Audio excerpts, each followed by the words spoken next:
but the real, we're on? Yeah. All right, so I'm going to pull the stream up. First and foremost, we're going to give all praise, honor, and glory to Yahweh, Ba'Shem, Yahushai, Ba'Shem, Rakakwadash. We're going to give double honor to the apostle and the elders of the great millstone. Shalom to all these sincere Akim out there, pushing his word in all truth and sincerity. And the Akawat that's out there listening. You know, we're in some exciting times. We're near approaching 2024. You know, our people are slowly but surely kind of waking up. It's at some capacity. But realistically, you got to get this truth while the truth is getting, and while the getting is good. Because if you don't get it in its entirety, if you don't eat that whole roll up, you're going to be fitted for destruction. So that means you can't be believe in these cunningly devised fables. Okay, so when you believe in this truth, you believe in this word, you take it in like a newborn babe. All right, and you get rid of all that dogma and all that wacky tacky Christianity mindset and that corrupt and abominable Roman Catholicism and that evil fucking weed smoking Islam, you know, behavior out of you, because all that dogma, all these so-called religions, it just breed wickedness, okay, in some sort of capacity, right? But this truth and studying these scriptures and being in this book and believing in Yahweh Shema Shah, that's going to give you that salvation. But you know, there is no hell, okay? And so you got to wake up now, because what the real hell, that real destruction that's coming, is ultimately the thermonuclear missiles and the brand of fire that the Lord is coming to bring. So that's really what you got to be, you know, considering and taking into to account when you think about the judgment that's coming. That judgment is not hell where you burn forever and ever, and where Satan's down there with a pitchfork. That hell that's coming is a very sore, swift destruction that's going to consume 2/3 of the nation of Israel and and the majority of the other nations. And the only thing that's going to befall the other nations after that the missiles and the fire of the Lord doesn't consume, it's going to be slavery, all right, and hard bondage.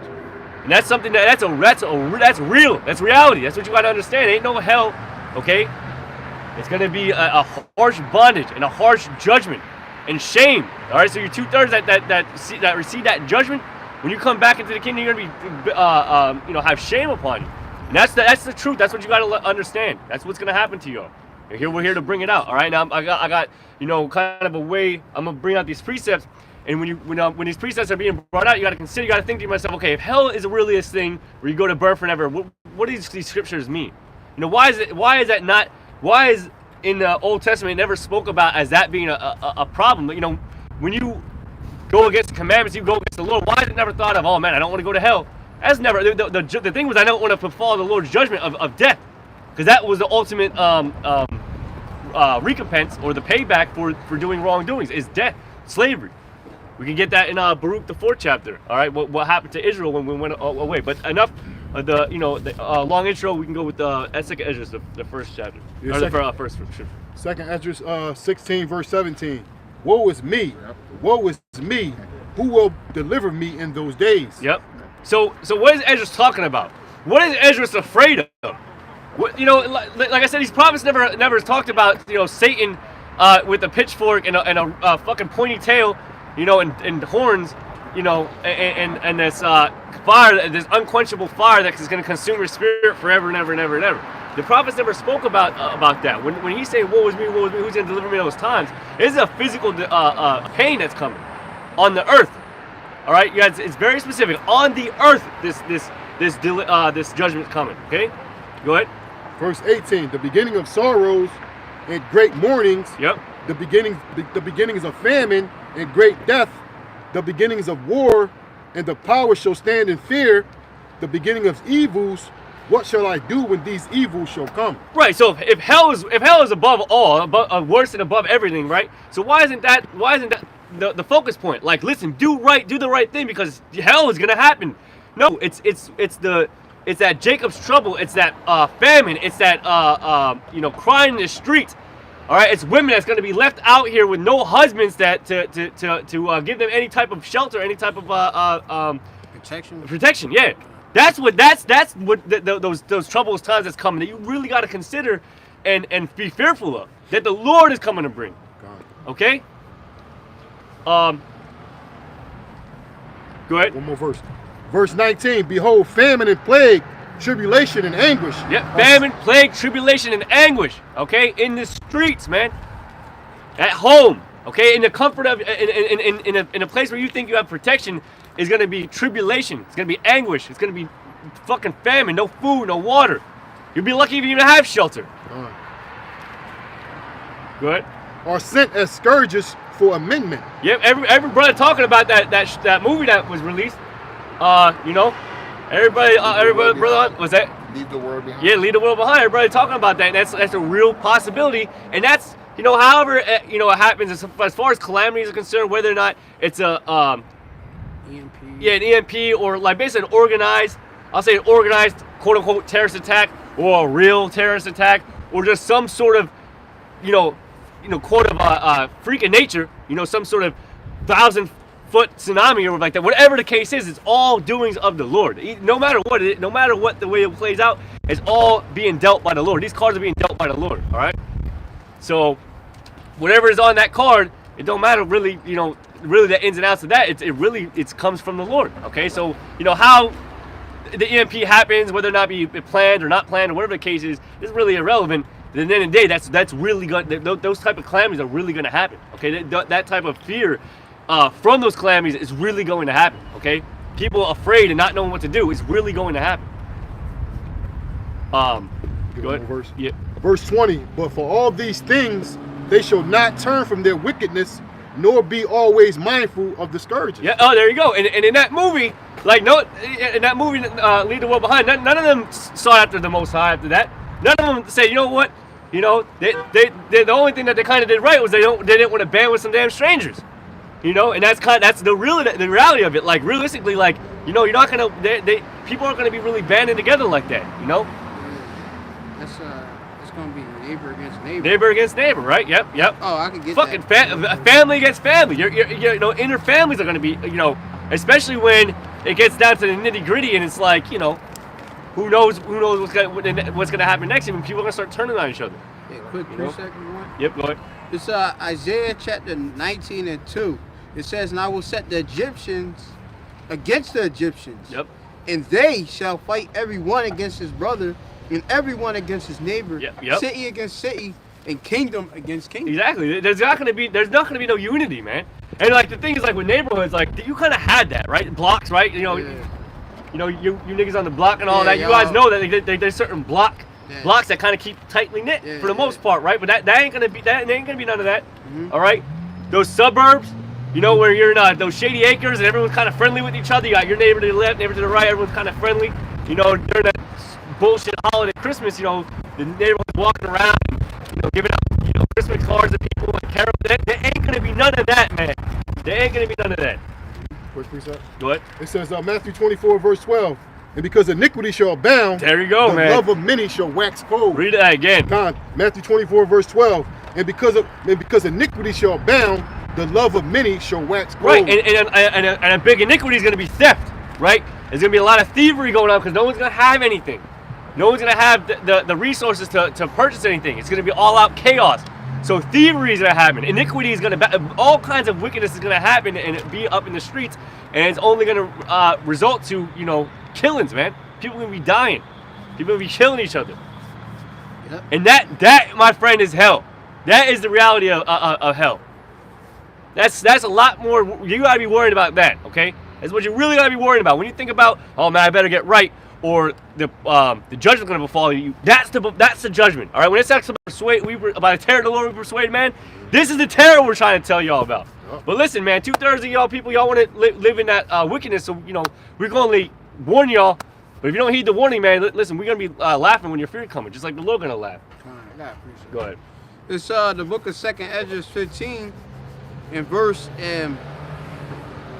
I'll start at verse 55. The reward of thy whoredom shall be in thy bosom, therefore shalt thou receive recompense. There you go. Yeah, that's going to be here in America. Yep. You know, it's going to be a payback, a big payback due to the Lord's vengeance. Yep. You know, because the Lord is angry with the wicked every day. Right. You know, and the sins have reached unto heaven, so the Lord, He's going to come with very, very harsh judgment. Yep. And hey, He's going to start at the Lord's sanctuary, which are the Israelites. Yep. Okay? And what's the actions of a whore? The actions of a whore is going after multiple men, right? And not staying true to one man. Yeah. In like manner, okay, our people and are going after, you know, multiple beliefs and philosophies and gods and stuff like that, and not considering, you know, the one true man, which is Yahweh Shema Shai, right? The Most High and His Son. They focus on that one true power, Yahweh. Yeah. Okay, they're whoring after other gods and beliefs and all that, and taking on all that wickedness. Mm-hmm. So, you know, just like a whore, you know, wants to go out and go seek after other men, and you're gonna receive that judgment for it in like manner. So is Israel. Yep. So is in the other nations, man. Realistically, the other nations, man, they're gonna be, you know, getting that judgment for all the hell that we got. You know, it's just the way it is.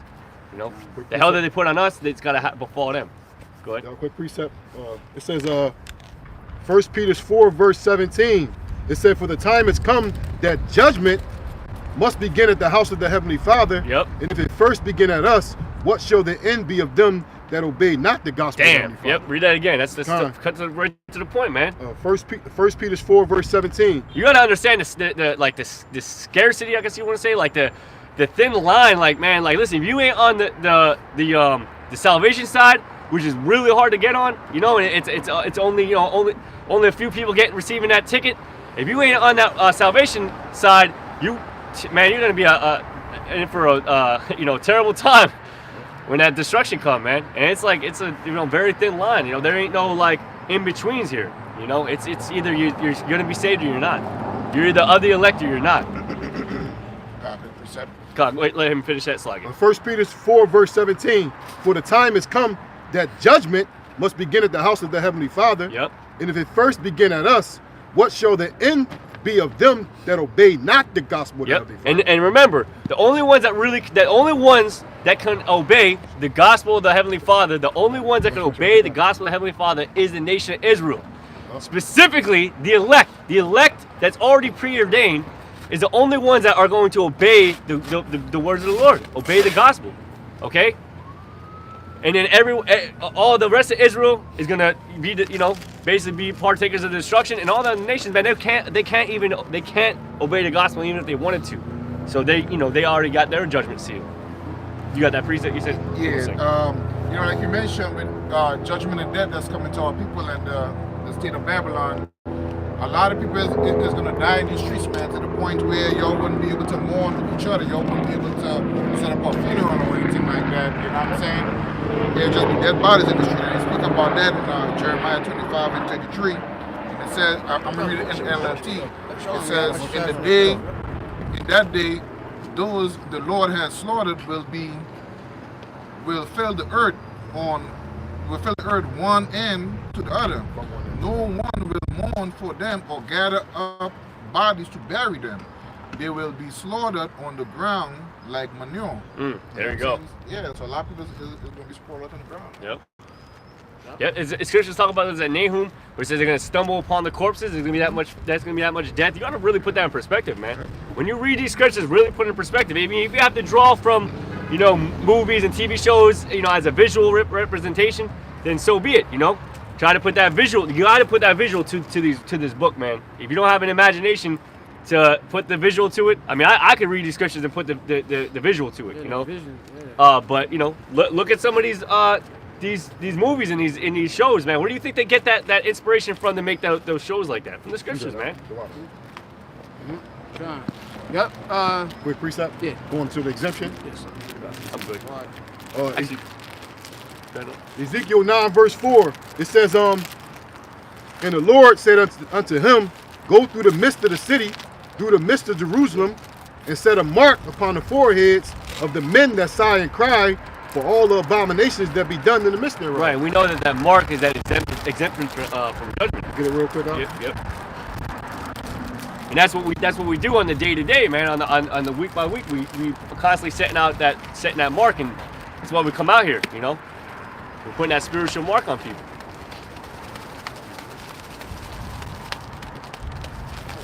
Go ahead. Okay.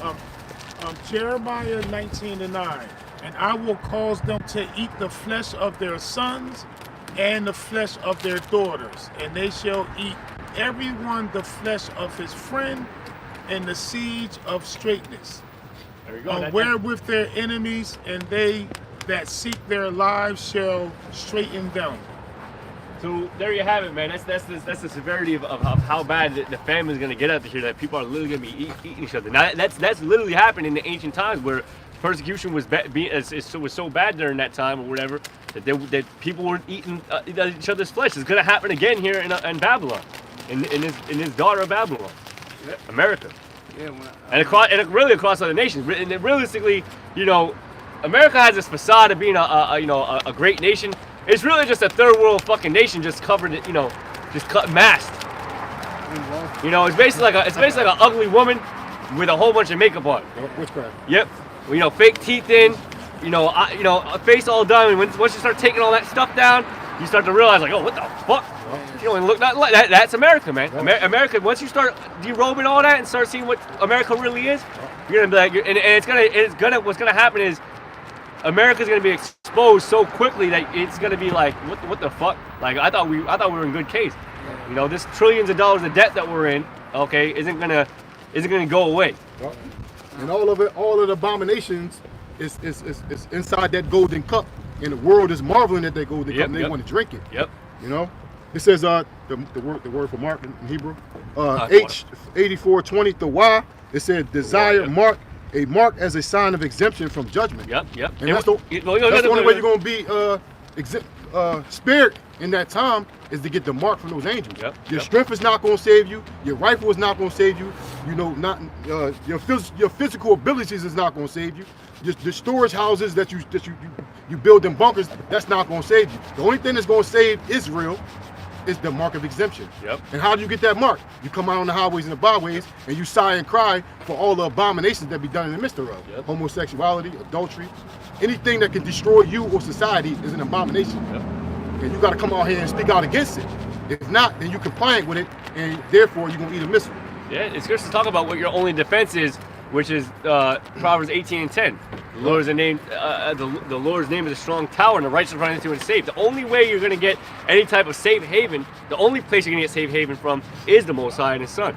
Okay, and knowing these scriptures. This the book of Isaiah. Do we got to go back to any priest? I gotta go back to that. This book of Isaiah 35, and this is verse 3. It says, strengthen ye the weak hands and comfort the feeble knees. Say to them that are of a fearful heart, be strong, fear not. Behold, your God, our power, will come with vengeance, even the power with a recompense. He will come and save you. There you go. And it's like I said, you got to really understand like the amount of pain and suffering and torment that's about to befall really everybody. And Jacob's trouble, it's going to befall the elect of Israel too. Jacob's trouble is going to happen to the elect of Israel. The difference is the elect of Israel is going to have the faith and the strength and the protection of Yakalba Page to come up out of it, Yeah, they're gonna be the elect. Yeah, they're gonna come through the fire. Yeah, they're gonna have to come through the fire. We all gotta go through the fire. The difference is we're not gonna be consumed by it. Well, I won't not speak too presumptuously. Lord willing, I be of the elect, but the elect is gonna be brought up through that fire. Now, Lord willing, I hope that I'm able to continue in that. But the thing is, like, I can see the fire from the distance and say, oh yeah, I can go through that. That's no problem. But then you start going through that fire and say, man, this fire's a lot. This fucking shit's a lot. It's shit hot. It's hot, and it's a lot longer than I expected it to be. And then people start to fall out. And it's kind of like what it is now. Like people, guys be falling out all the time, and it ain't even hot yet. Like, it ain't even hot yet. They want the fire to come so quickly, but they see it so far off that they're like, you know what? Nah. It ain't even coming. They only put, like the scriptures say, they put off the day to day. But the difference is, those that stay true, to when the fire do come. Going through the fire is a whole nother, thing. Yeah. I mean, we have our daily tribulations and things that we go through on the daily, but it says nothing compared to what everyone's gonna have to go through. And that's why I said we got Daniel. We got that on deck, right, Daniel? Yeah. Yep. Yep. Yeah. Any presets y'all want to bring them out, and then we'll go back to the thing. And any points y'all want to make. It says Zechariah 13 verse 8, and it shall come to pass that in all the land, saith the Lord, 2 parts therein shall be cut off and die. There you go. I kept referencing it, and now we got to bring it out through the scriptures. We got to solidify it through the scriptures. 2 parts therein shall die. That's talking about the 2/3 of the nation of Israel. Go ahead. But the third shall be left therein. But the third, the elect, okay? The elect in the nation of Israel shall be left therein. Go ahead. And they're going to be delivered. Okay? But where are the elect going? Where are the 2/3 going? So you mean to tell me 2/3 is going to go into a hell, into a fiery pit, and burn forever and ever? No. Remember, heaven, and that's the other thing. Heaven is going to be here on earth. Okay? That great city that's going to be, with all righteousness and all, and all its beauty and glory is going to be here on earth. Verse 9. It says, and I will bring the third part through the fire, and I will refine them as silver is refined, and I will try them as gold is tried. They shall call on my name, I will hear them, and I will say it is my people, and they shall say the Lord is my power. There you go. So that third, that elect, is going to be brought through that fire. They're going to be tried. They're going to be tried through that fire. Okay? And, all that hell that you caught and all the tears you might have cried and as weak as you might have got, but you kept pushing through it and believing in the Most High and knowing that He's going to deliver you, like Job. All the persecutions Job went through, he believed in the Most High all the way to the end. All right. So we always bring out the Shadrach, Meshach, and Abednego. Bring out Eleazar all the time. Like those men were faced with adversity and death. Right in front of their eyes. Like, listen, you're getting put to death, and some saw it all the way through death, like Eleazar, and was made a memorial, and then some didn't see the death, like Shadrach, Meshach, and Abednego, right? But that's in like manner of the elect, man. The elect is going to be put through the fire, put through the trials and tribulation, but they're going to come up out of it. And that's where Wisdom of Solomon, the 5th chapter. That's where Wisdom of Solomon, 5th chapter is going to come into play, where it says that they looked up, it's strangers to their salvation. Come on, brother. You got a precept about Khan? Yeah. And then you said you got something? Yeah, I got something right on this. So this is Micah chapter 2, verse 10. Arise ye and depart, for this is not your rest, because it is polluted, and it shall destroy you even with a sore destruction. Yep, there you go. And now, that arise ye and depart, that doesn't mean to literally leave America, because the thing is Babylon has its hold everywhere. Okay, there's nowhere you can go. Remember, we gotta wait for the Lord's deliverance. We can't go to our land or live on a secret island somewhere and like that. That's impossible, man.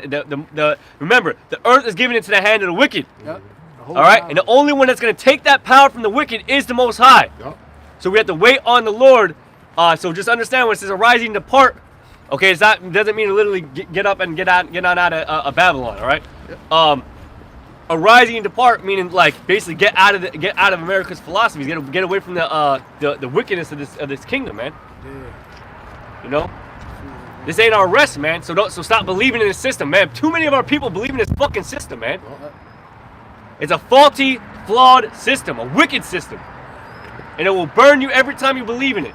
It says scriptures talk about trust not in the princes and trust not in the horses because there are many. Yeah, that's Isaiah 33. Y'all want to trust in America so damn bad, y'all fucking Jake, man. Y'all want to be in the damn military fighting for the so-called, so-called country. Freedom. Yeah, man. Y'all got a damn lot of nerve saying about how, I'm, as a black man and as a Puerto Rican man, we ain't really oppressed like that no more. Everyone has the same opportunity. No, you fucking don't. All right, and even whatever opportunity you might think you have, it ain't nothing compared to what we're supposed to have. Even Ezra said, "How long shall this endure?" If we're supposed to be rulers of the world, why are we not so? Y'all okay with making a couple $100,000 a year and thinking that you guys made it, that you guys are on some level as a so-called white man in other nations? That you're not. Okay, remember we're kings and we're princes. Okay, not to be some basically. Yeah, some clown for the damn so-called white man. Jake be making a good bit of money in the industries of whether it be sports or music. That ain't shit, man. All you're doing is I believe it. I say it all the time. I believe it was the movie Blood and Bone. Oh yeah. I like that. Yeah. He was like, you're just entertainment. Yeah, But the thing is, the problem with Jake, man, is they don't have a rulership mentality. They've been living in slavery for so long that these little bit of breadcrumbs, those breadcrumbs, bro. It's a steak dinner to them. That's it. That's the cream of the crop.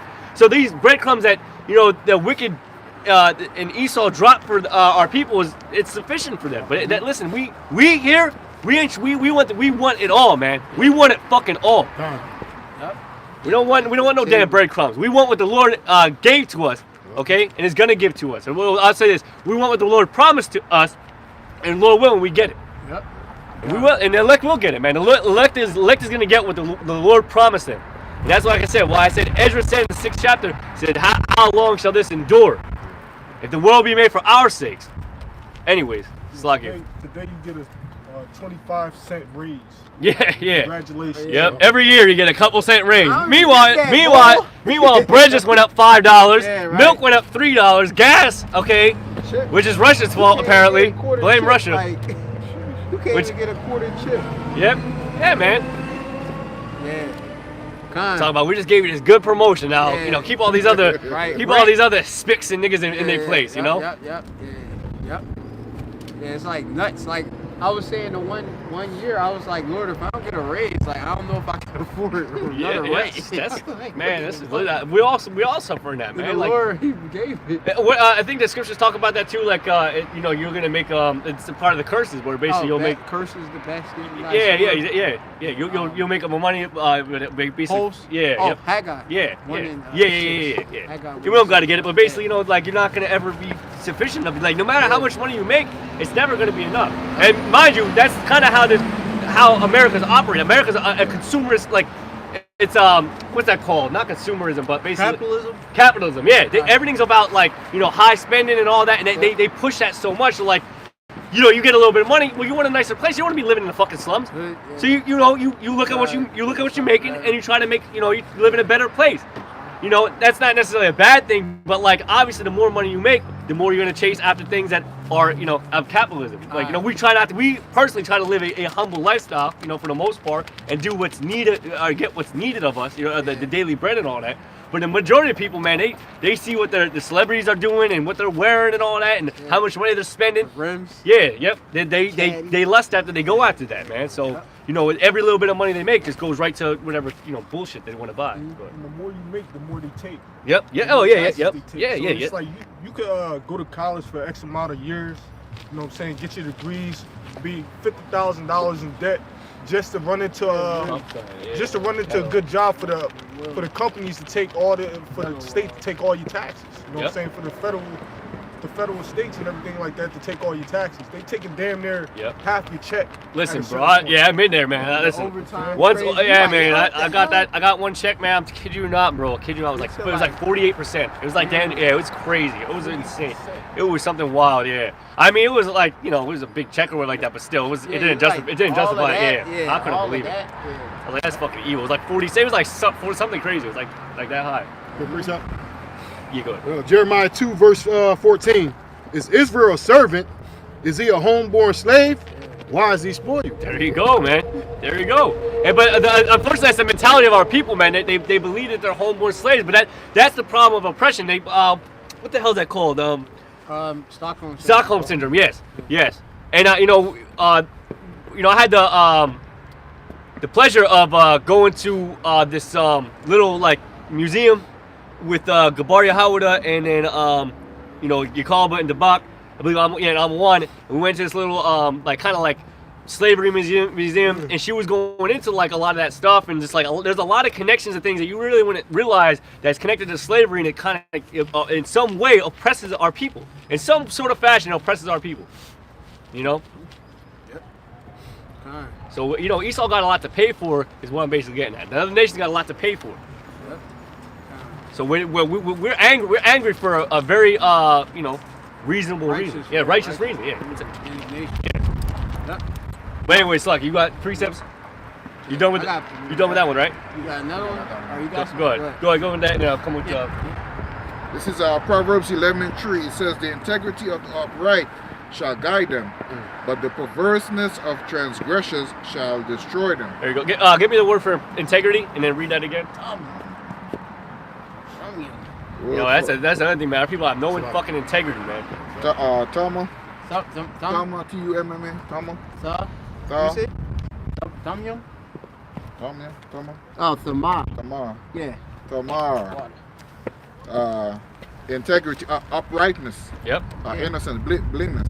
Yep. Blamelessness. Yep. Yeah. I was thinking about that scripture because when times get really hard, you know, Jay got this mentality, nobody never give me anything, so I'm gonna just take it. You know, I'm gonna take it from you. Yep. You know what I'm saying? So, Yep. And you know, you think these people aren't going to care? The crazy thing is our people aren't going to care that, you know, we prophets of the Lord. They're going to have that desire to just take. But it's scriptures talk about don't touch one of my little ones. Yeah, don't touch my anointed. Don't cross a prophet. Yeah. Don't try to like the book of Eli. Yeah. All right, that's a good. Listen, I was talking about visual representations, right? A great visual representation is when they try to take the book of Eli. What was his name? Yeah, I forgot the actor's name. Denzel Washington. Yeah. I was thinking Samuel. I don't know why I was putting too many stuff. Denzel Washington. All right. Eli. Okay. They try to take what he had, and basically he had the spirit of a prophet on him. Okay. And he fucking tore them people up, man. Every situation he was in, man, he tore them people up. So don't, you know, you can do that to these other people. You'll be able to. You're gonna probably get away with a lot of thievery and well, you won't probably. You will. You're gonna get a lot of way. Like a lot of people are gonna be, you know, killing and stealing from each other. And don't cross a prophet, man, because that ain't gonna happen with the prophet of the Lord, man. There's gonna be a spiritual protection around the prophets and about around the 1/3 that they ain't gonna be no evil to touch them. The scripture said that my servant shall eat. Yep. So he was taken care of. Yep, exactly. Yep. And he had the integrity, so the elect is going to have that integrity. Yeah, yep. Shall guide him. Yep, yeah, because he moved with what? He moved with a sense of purpose and righteousness. You know, he was following the guidance of the Lord, basically in the movie, you know, per se, not 100%, but we are going to live. We're going to move with a sense of purpose and a sense of righteousness through Yahweh Shema Shai. He's going to guide us and direct our steps. Lord willing, we'll be up there elect. That's right. Specifically, you know, the elect is going to have that guidance. You got reread that book, Sean, now that we got that. This is Proverbs 11:3. It says the integrity of the upright shall guide them. Yep. But and that integrity comes from the Most High. You know, it comes from these scriptures. You know, we analyze these scriptures and we know how to walk, you know, uprightly. Right. You know, we don't walk in darkness because we have the scriptures to give us that light. Go ahead. But the perverseness of transgressors shall destroy them. Yep, the perverseness of the transgressor shall destroy them. And like the brother said, like, you know, Jake is gonna be, you know, going after, you know, they ain't gonna think to look upon the Lord to get their next meal. They're just gonna fucking take it from from other people. And that's not the way to live, man. And get desperate and basically act like there's no hope. But we're gonna have hope in Yahweh Shema Shai to deliver us. Like I said, that's the difference. When you watch these movies and these shows about the end times, none of them are trying to come to you know, before the Most High and live a righteous life. They're just taken and they're scared. They don't know what to do. You know, that's why we're out here prophesying, preaching, and trying to warn the people to what is to become or what is to come and how to inevitably, you know, get that salvation and get that, you know, the protection from that from the Lord's judgment. One of the meaning for desperate in the Ataman, it says giving up or hopeless. So yep. Yep. Give up, you're killing yourself. Yeah, exactly. Yep. And that's where we're at, man. I mean, you see it. Everyone's already on the brink of fucking just hopelessness. Yeah. Everybody's on the brink of hopelessness. They see that there's no hope. Everybody says it, man. Things aren't the way it is. Yeah. You know, everyone's afraid that, you know, they don't know if they leave out the house that they're gonna come back the next day. You know what I mean? Like, a lot of people are afraid, and you know, for every reason to be, because there's nothing but evil out here. Yep. Yeah. Over in Northeast Philly, kind of up in the area you used to live. Yeah, up in Yeah, up there, like Parkwood, whatever. Red Line Road, up there. Yeah. I think probably where Yakalba used to live, near like almost Ben Salem. Oxford. Oh, Ben Salem. Okay. Yeah. So by the Walmart and all that. Yeah. You had a guy. He got a knock at the door. He go to answer, his family. I heard about that. They were upstairs. I only seen the article. I didn't read it. I only it was just brief, but I'm gonna probably look back on it, do a lesson. Yeah. Apparently the guy went to the door, and niggas shot through the door. Whoa. Niggas shot through the door and killed him. Like, and that was it. Like, straight up. Yep. Like, he even opened the door, he already got shot up. So it's pretty much like I say, the invasion.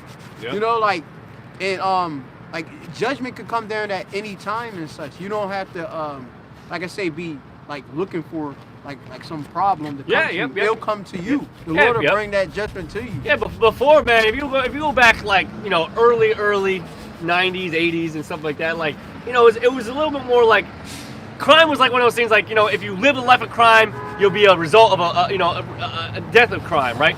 And you know, a lot of strays, you know, bullets and stuff like that wasn't really all that common, where there was young kids getting killed, women getting killed, you know, old people getting killed. There wasn't a lot of that. It was just like, listen, if you live a life of crime, if you live in the streets, this is what you gotta, this is what you live in. This is what it is. But now, you don't gotta be in a life of crime. You just gotta be driving your car normally, and then someone wants to, you know, fucking get you. Yeah. Yeah.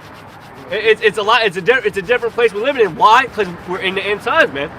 It talks about, you know, all that, you know.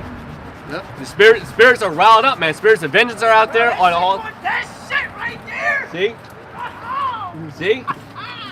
Told you. Told you. That's what it is. Demon hopping. Exactly. See?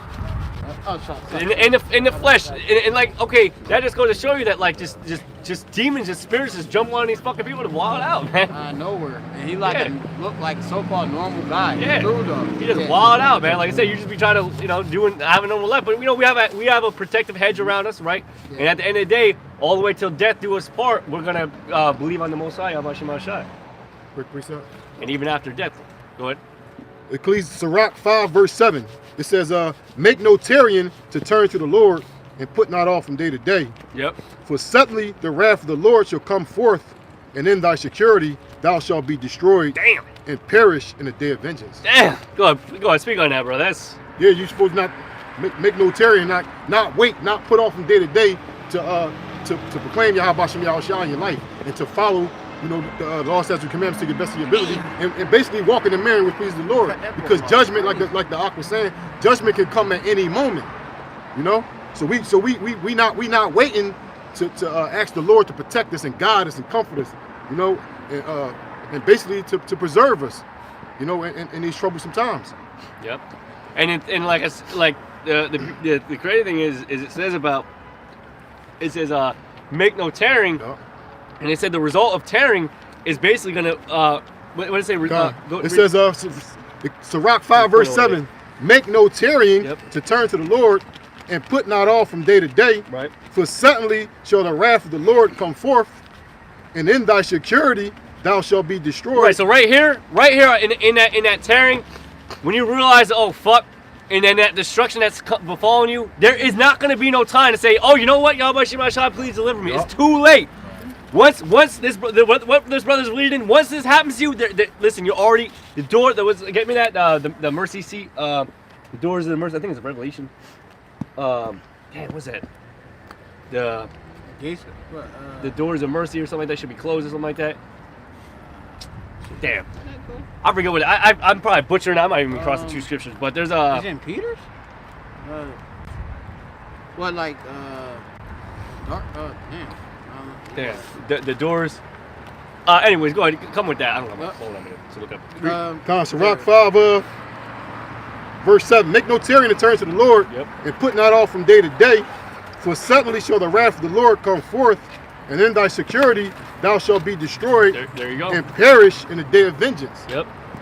And in that security, what you think is like, you know, in your protection, and what in your mind are you thinking like everything's good, you're gonna be destroyed, man. Yeah, because you don't have no security if you don't have Yahweh Shem Yahushua. You have no defense. Yep. You have no hedge. Exodus, that's Exodus 17 through 22 about the mercy seat. You want it? Exodus 25, 17 through 22. I think it's I'm thinking of Revelation 3 and 20. 3 and 20? Well, I said the door and knock and I'm at the door. And open the door. I'll come and stuff with you. That's what you want. Kinda, but that's. I think I just.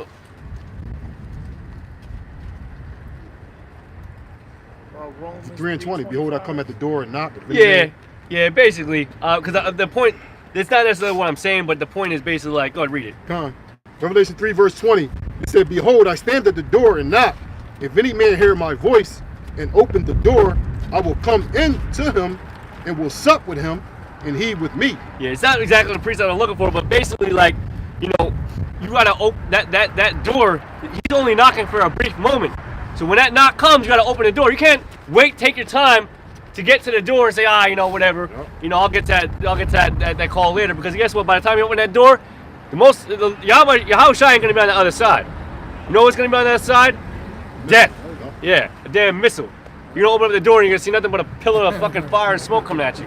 That lines up with Haste not or Terry not,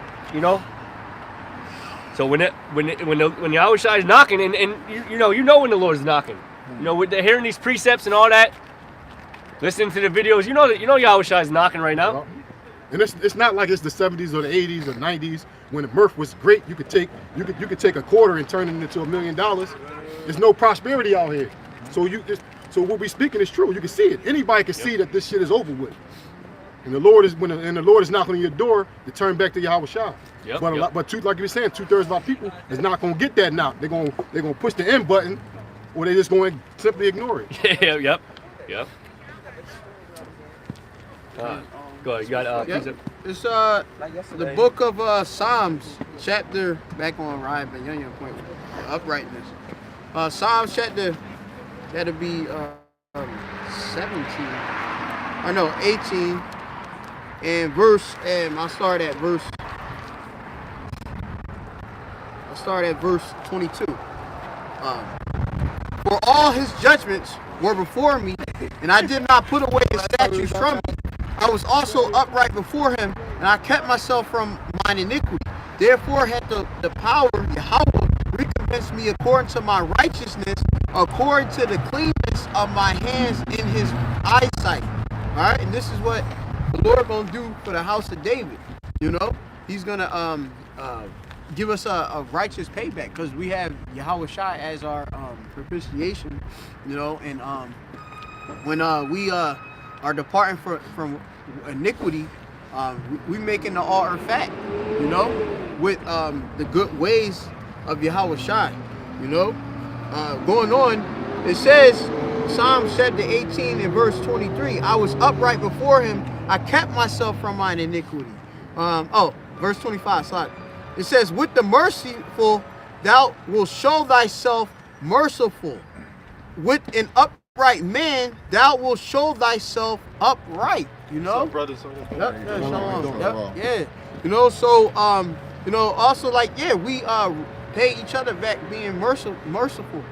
So it's good to have mercy within your spirit and stuff, because the Lord will pay you right back in the last days.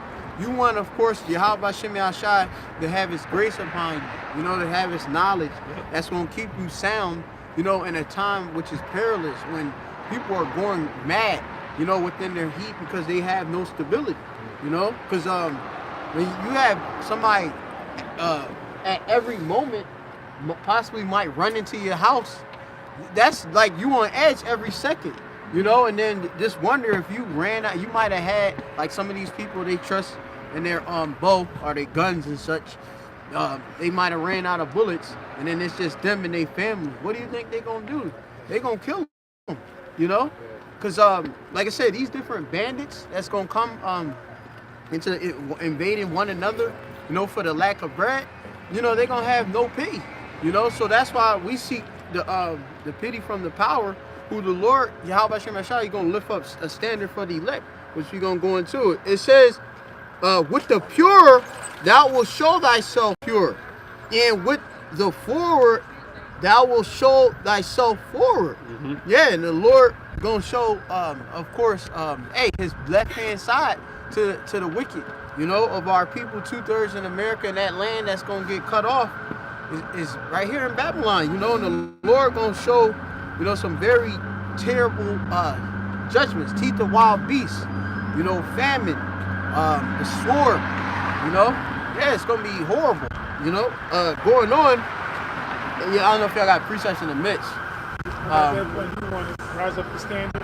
Oh yeah, you can read that real quick. Isaiah 59 and 19. Yep. So shall they fear the name of Yahweh from the west, and his glory from the rising of the sun. Yep. When the enemy shall come in like a flood, the Spirit of the Lord shall lift up a standard in him. Yeah, the Lord will give spiritual power to his elect. Because, like I said, imagine you have a whole SWAT team with specially equipped and specially designed technology that would basically have you unable to invade, you know, their invasion, you know, because these are, as they say, what's that, 2nd 16 chapter, the burning wrath of a multitude is kindled. You pull up 2nd 16, around like, I don't know, 66 or something. Get it, 2nd 16, around verse 71 or something like, 68. You can read it. I got, okay. Yeah, go ahead. All right, 2nd Esdras 16, and you said 70? No, 68. 68, okay, Yep. Salakia. 4, behold, the burning wrath of a great multitude is kindled over you, and they shall take away certain of you, and feed you being idle with things offered unto idols. Yeah, man, they gonna take Jake, you know, put him in these concentration camps, and it's gonna be, like I say, a worse nightmare for you. Prison time on steroids, you know. Gina Haskell, you know, which I don't know. We can look up that chick. What's her name? Gina Haskell or something. She's like, I think she worked for the might be like the FBI. She specialized in torture and stuff. You can probably look up her name. They got a lot of different torture techniques that they gonna do to Jake. You know, and when the apostles were like of course put to death, a lot of them had to deal with all different type of they'll say classify as inhumane torture you know methods. Alice Jill, that's her name. I think his name Gina Haspel, yeah. intelligence, American intelligence officer. Yeah, read like, and then maybe possibly put in like, yeah, you can meet, and then maybe like read up like torture, like see if you can see like Gina Haspel in torture. And I think she might have did it to like different people in Guantanamo Bay or something. I don't know. You gotta look back. It's been a long time, so I went into. But you got specially designed Edomites, you know, that got different torture methods for Jake. You know, ain't nothing new under the sun. You know, Jake get like I was reading the other day in a book of that's in Maccabees, the 7th chapter, and then the 6th chapter, about the different tortures that some Israelites had to do, just had to go through because they wouldn't waver their integrity to eat swine's flesh, you know. And it talked about how they were maimed, you know, their fingers were cut off, you know. Goes into how they endured it with manliness, though, you know. I'm not sure if anything come up. It's been a long time since I went into it, but the point is that there's some very, very harsh things coming, and they're going to seek to try to hurt the elect. So read back again. Yeah, back from the top, 68. Oh, you want to go back? And if you find anything, yeah, go ahead. Okay, 68. 16. Yep, 16 and 68. For behold, Yep. the burning wrath of a great multitude is kindled over you. Yeah. And they shall take away certain of you and feed you, being idle with things offered unto idols. Yep. Go ahead. And they that consent unto you shall be had in diversion and in reproach, and trodden under foot. For there shall be in every place and in there shall be in every place and in the next cities a great insurrection upon those that fear the Lord. Yeah, so it said that there's going to be a great insurrection going into what? Brother, look up the word insurrection. Magan can look it up. Can I say something? Why you look that up? Yep. It says that she used Gina Haskell. Haspel used torture cables. You know, to beat people. She also used waterboarding prisoners. Waterboarding. Another one was sleep deprivation. Sleep deprivation. Forced nudity. Yep. Wall slamming. And, wall slamming. Facial slap. Yeah, slap you in your face. Like imagine you just get slapped in the fucking face and can't do nothing, bro. That sucks, you know? Like, right? You just you're like, fuck, you want to hit them back, right? Sounds like hell. Like a bitch and a bitch slapping you too. Sounds like Edomite. Humiliation. What's other gonna be happening in hell? Yeah. Sounds like what the Christians do. Right. Yeah, right. Satan just down there slapping you in the face continuously. That's the type of shit, and worse, gonna be going on. Was that cat in? You could go in Romanstown. Look up cat and nine tails. Look that up. You know, because there's gonna be a lot of different torture shit going on. You know, in time of slavery, we was tortured even crazy too. Oh yeah, man. Yeah. Motherfuckers getting pulled by horses and shit. Yep. That shit's on record of the crazy shit that we went through, you know? Yeah, your dick gets cut off and you get set on fire and shit. Like, what the fuck? And you right there in front of a bunch of Edomites and you can't do nothing? And being burned alive at the stake, you know? Shit fucked up. You got that definition? That's that sharp, fervent sword. Yep. That the Lord prepared for 2/3 of Israel. Oh yeah, get that precept. Yeah. You can get Yakalba. If you ask anybody, what's two? It's Ezekiel 20:21. Ezekiel 21. Ask anybody what death they fear the most. You know, what do they fear by? And the two top answers is going to be either fear by fire or fear by drowning. And that happened to Israel at a crazy rate. Like they were constantly being thrown overboard. Okay, just in the middle of the damn Atlantic, middle of the damn ocean. All right, to drown or get eaten by sharks or whatever the case is. Right, just thrown out there. You know, to die. They didn't know how to swim. They were fucking thrown out there to drown or whatever the case is. Right. 21-9? Yeah. And if they didn't know how to swim, you're out in the middle of the ocean. You ain't the exhaustion you're gonna get to you, okay? If you can stay afloat or whatever the case is. Too. And then on top of that, our people are being burned, and you know, by literal fire, man. They were literally setting us on fire alive, you know. So to the worst deaths to kind of suffer, and that happened to us on a great scale, as a torture tactic at that. Yep. That's Esau. You know, Esau's sadistic and shit. So, like, it's imagine, like, it's no end of what his imagination, especially him being inspired through the spirit, demon, Satan. So I got. You go with this. I got that preset I wanted earlier, so I'm gonna have it bring it. But bring out which point you wanted to bring out. You use it. Yeah. Okay. You have he got the definition in there. Yeah. Insurrection. Never take it back, dog. Okay. Yep. Go ahead.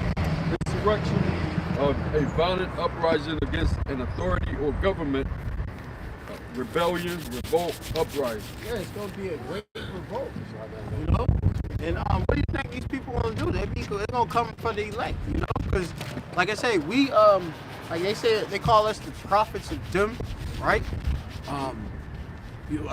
People, like you say, when they see us on a corner, they don't attribute righteousness to what we're doing. The warning that we're actually putting out, they see us as if we're just this complete hate group, right? Yep. And they don't see us as really like Christians. Yep. The real apologias, they falsely label us just to demonize us, to basically put us, in a bad light. Yep. Yeah. They make us like infamous. Yep.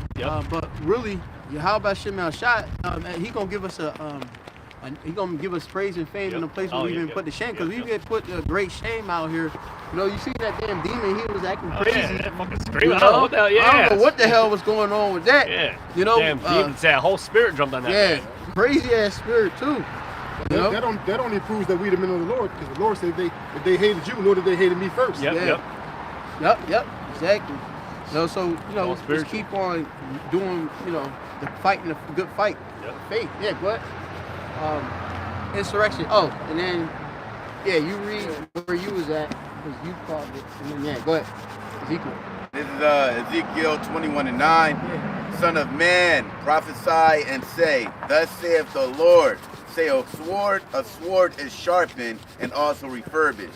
Yeah, and that's with Esau-Edom. Esau-Edom, all right, he has a whole heap of destructive power to lay out on Jake. You know, look how these damn Edomites, which they probably Edomites, they might be Edomites, you know. They fucking look at us with complete all hate, you know. And like especially with us putting on the fringes, you know, like if you see like brothers in ponchos, you know, ancient attire, they looking at us like we're the enemy, because we remember there was enmity that was set between the woman and the serpent. Yep. You know, so that's just playing out all over again. And in Jacob trouble, like I said, it's gonna be full force, no breaks. All right, go ahead. It is sharpened to make a sore slaughter, It is refurbished that it may glitter. Should we then make mirth? It contenteth the rod of my son as every tree. Yeah, so we should we be made mirth? No, we should be in that time to be seeking Yakalba Page because we want to be that protection. I don't want to be destroyed by no damn Edomite. Yeah. I mean, it's like pathetic. You know what I mean? Like, especially if we princes of power. But hey, it's glorified on the right too, because princes is the death of the Lord's saints. You know, so even if you were put to death by a damn the Edomites, hey, you gonna be first in the Recubium, in the chariots. You know, so it's a glorious death. You know, the fight for Yahweh Shai. As I was going into, we probably gonna go into that torture in the Maccabees the 7th chapter. We're gonna go into that because a lot of our people in times past had that thumium, that integrity, the ma. Yep. All right, having uprightness. Yep. Yeah, and some didn't. You know? Yeah. Some didn't. Some were persuaded by wicked. Yeah. What was it? Dude? Antiochus. Yeah. Antiochus. Yep. And not persuaded in a good way. I mean, they were literally beaten into submission. They were but like after a while, our people just got to a point where it's like, listen, like, might as well just go with it. Some actually went willingly. And then some got beaten into it. Those that secretly still trying to worship, Most High, and then some just all the way to death, man. No matter what Antiochus Epiphanes, came up with, they stayed true. That's that integrity that we need to have. You mind if I get back to that precept real quick? I'll throw it right back to you. You finish with that? Everything. Finish with what you wanted to go with that? Yeah. Probably one more. One more. Read the last verse. Yeah.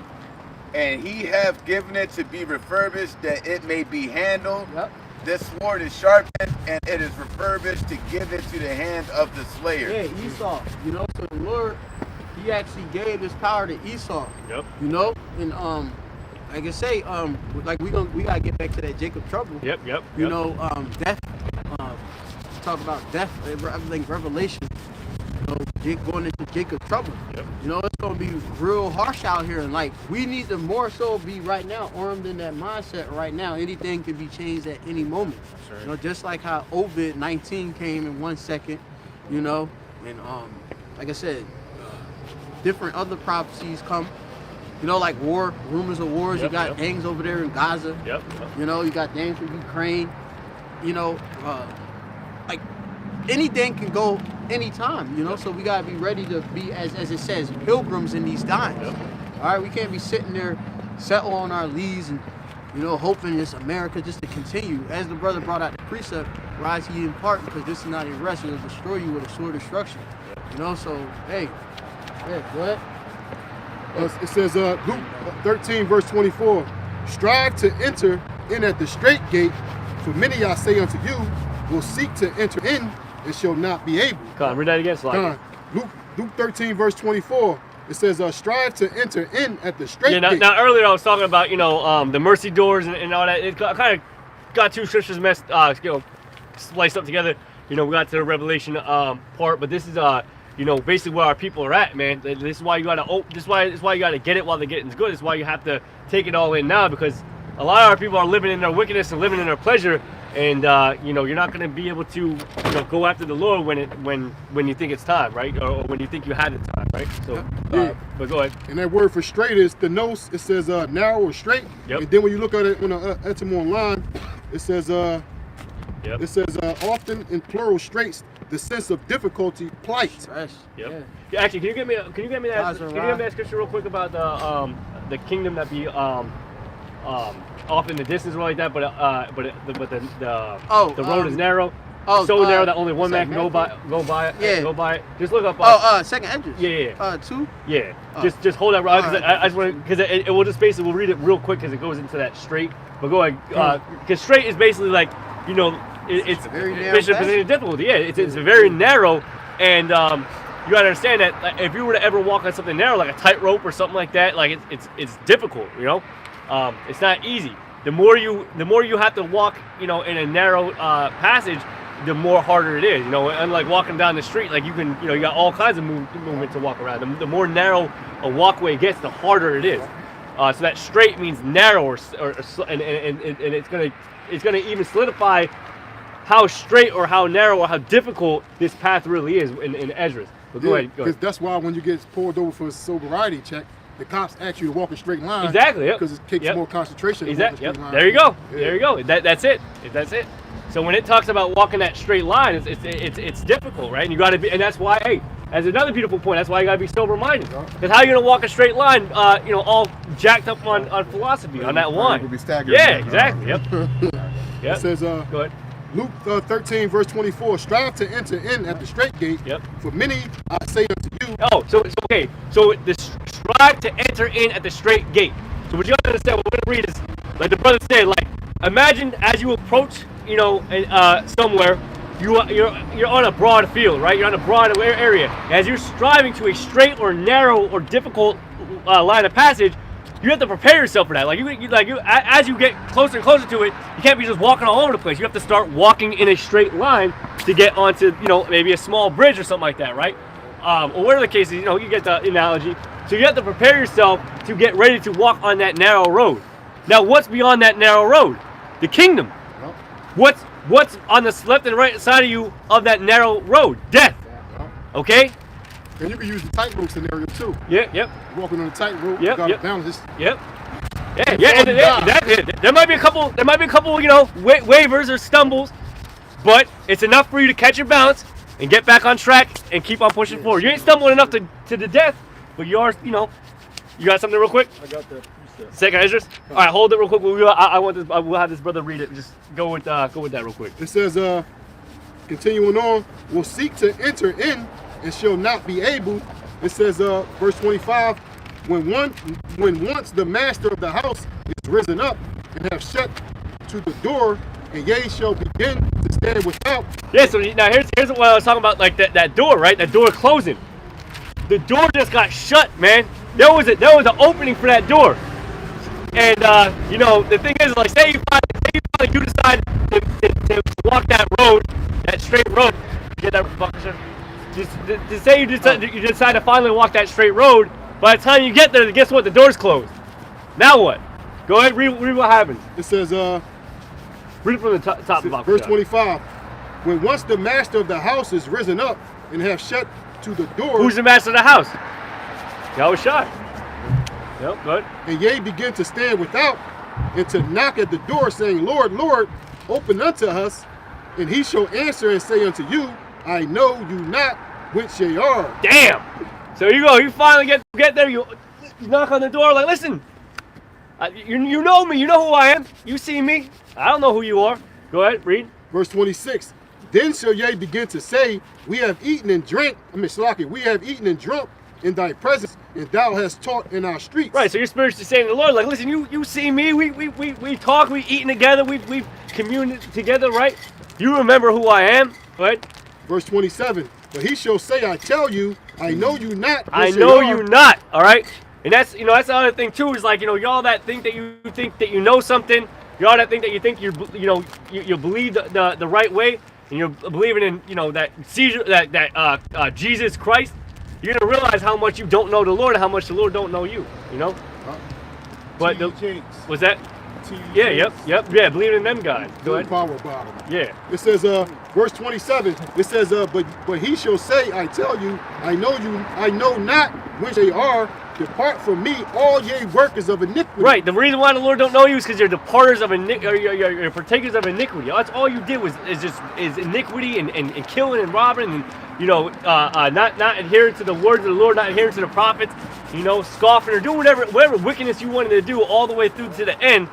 You just were just a work of iniquity. That's all you did. That's all you did your entire life was work iniquity. So the Lord don't know you, man. Go ahead. It says, verse 28, there shall be weeping and gnashing of teeth. There shall be weeping and gnashing of teeth. So while you're outside that door, man, there's gonna be all kinds of all kinds of noises and shit. All kinds of, destruction is gonna be befalling you, man. Go ahead. You're gonna be like Esau, sorting the care for your tears. Yep. It says, when ye shall see Abraham and Isaac and Jacob and all the prophets in the kingdom of the Heavenly Father, and you yourselves thrust out, and they shall come from the east and from the west and from the north and from the south, and shall sit down in the kingdom of the Heavenly Father. It said, and behold, there are last which shall be first, and there are first which shall be last. Right, and that's in the kingdom, right? So they that are first shall be last in this kingdom, and they that are last shall be first. So basically, like, you know, in this kingdom, you have a lot of our people that are basically quote unquote making it. You know, they received their consolation here now, but in the kingdom they're going to be last, man. There's going to be a hierarchy, but the elect will be first, you know. And but they were last in this kingdom. They were likened unto, you know, a bunch of nobodies. We've already gotten called niggas and cloths. Like, that's all we are. All we are is nothing but a bunch of bums. You know, these are their words. Nothing but a bunch of bums just, you know, yelling at people. It's not, obviously there's way more to it. There's a lot more involved than what we're doing. You know, we're trying to seek to save our life and to seek to save the and bring salvation to the elect, or bring at least the word to the elect, right? And in doing so, we're hoping to receive salvation. You know, I think even Paul said, do nothing but for the sake of the elect, right? It's all for the elect's sake, and in doing so, we hope to be saved. Well, the scriptures say the Lord choose the poor, rich in face, heirs of the kingdom. Yep. And we're gonna be made fools for Hamashiach. That's right. There you go. So we, you know, you know, if you see, you're gonna be, you know, in this kingdom, it's gonna be being likened like you're, well, not likened. You are last in this kingdom, but if you see it through all the way to the end, the Lord will raise you up, and in that kingdom, you'll be first, man. You'll be, you know, it'll be known. Okay, that's it on that. That's all I want you to read on that. I want you to bring it out, brother. This second Ezra chapter 7. And when I had made an end of speaking these words, there was sent unto me the angel which had been sent unto me the night before. Right. And he said unto me, Up, Ezra, and hear the words that I come to tell thee. And I said, Speak on, my power. Then he said unto me, The sea is set in a wide place, and that it might be deep and great. But put the entrance were narrow and like a river. Who then could go into the sea to look upon it and to rule it? If he had went not through the narrow, how could he come into the broad? Yep. There is also another thing. A city is builded and set abroad a broad field, Yep. and is full of all good things. The entrance thereof is narrow, and is in a dangerous place to fall. Yeah, narrow. Basically, that narrow is that straight, right? It's a straight way, a narrow way. Difficult. It's going to be difficult because it's going to go into it. Go ahead. Like as if there were a fire on the right hand, and on the left a deep water. Yeah. So you see a beautiful city off in the distance, and you say, "Man, that's a beautiful city. I want to go to that city." But as you approach that city, there's a narrow passage, and in the narrow passage, there's nothing but deep water on one side and a fiery and flames on the other side. Right? Go ahead. And one only path between them both. Yep. Even between the fire and the water, so small that there could be one man go there at once. That's straight. That's that straight road. All right. One man can go at once. So imagine it's so narrow that only you can go by that. And then not only that, you have the pressure of death on both sides of you, man. It's like I said, you ask anybody what's one way you don't want to die, they're gonna say either I don't want to be burned to death or I don't want to drown. The two ways to basically realistically die. And that's what you're faced with on that straight road, you know? Go ahead. But guess what? The only way you can get to that great, beautiful kingdom or that city is through that straight road. So that's that. And then we talked about that. That's what the elect has to go through. Yeah. They're going to have to go through that difficult time to go into the broad street. You're good. Go ahead. If this city now were given unto a man for an inheritance, if he never shall pass the danger set before it. Yeah, now imagine that's an inheritance. And remember, like I said about, you know, Ezra said, you know, how long shall this endure? You know, saying if the kingdom was made for our sakes. That kingdom is our inheritance. It is, we are inheriting that kingdom. But if you're an inheritance something, how are you going to actually, you know, take part of it if you don't go through that trial and tribulation, if you don't go through that narrow passage? Go ahead. And that was what the angel was explaining to Ezra. Like, listen, like this kingdom is for the nation of Israel. It's for the elected Israel. It was made for them. But the only way they're going to receive this inheritance is by going through this trial and tribulation, by going through all this. Because even Ezra had said early on, like, listen, like, why, you know, if Israel's going to go through all this hell, like, why even create Israel? Like, you may as well just, like, you know, let them, you know, basically just, you know, just not be made at all. And the angel's like, listen, like, basically, like, he said, like, listen, if you can stop a woman from giving birth in 9 months, basically kind of started giving some similitude. And he's like, well, I can't do that. He's like, all right, well, you know, that's the way the Lord is. The Lord, you know, does his thing however he feels like he wants to do it, you know. Because if you give a child gifts without them earning it, and they're not going to respect it, they're going to get spoiled and proud. So we got to earn this gift that the Lord has given us. Going through that affliction, going through that straight gate. Ultimately, that's just the way the Lord set it up. The Lord set it up for all this stuff to happen to us. You know, I did say about Baruch 4. We don't necessarily have to go into it now, but like, you know, all this stuff that we went through Matthew 3 and 11 was part of the Lord's plan. But go ahead, brother. Go ahead. How shall he receive this inheritance? Yeah. So if you don't go through that, the only way, and remember, it said there's only one way. There's no roundabout, or there's no other detour you can take to get to that inheritance. Its only way is by walking that path to that city.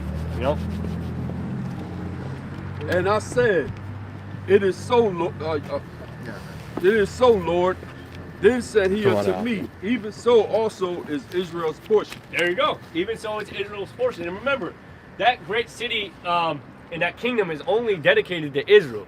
You know, and right now, that kingdom that's dedicated to Israel is inhabited by heathen. Okay, that's why the scriptures talk about how the saints of the Most High are going to take the kingdom. All right. Yep. But that's kind of it on that.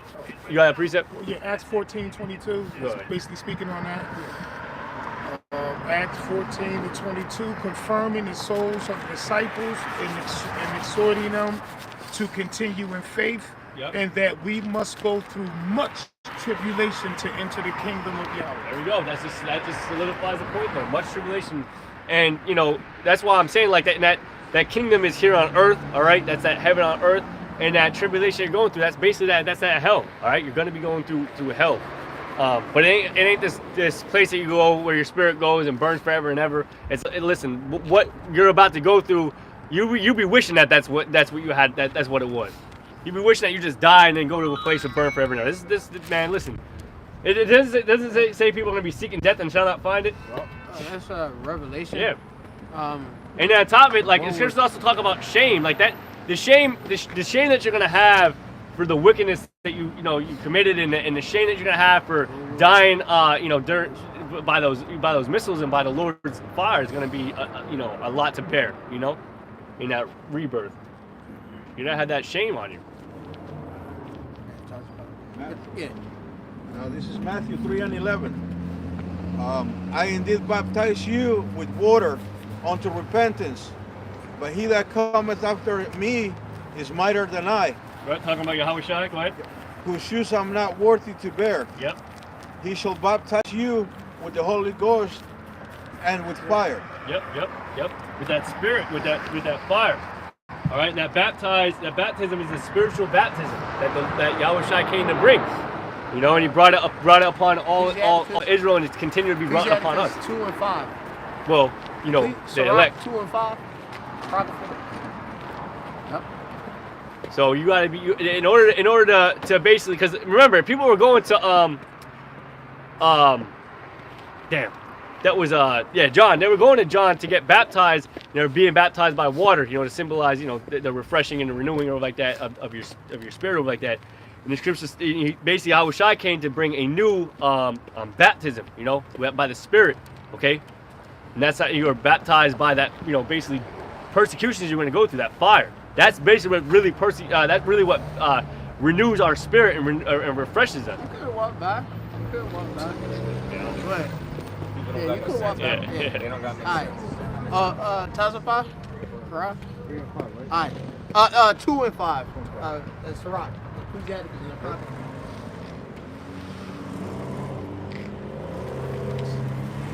Two.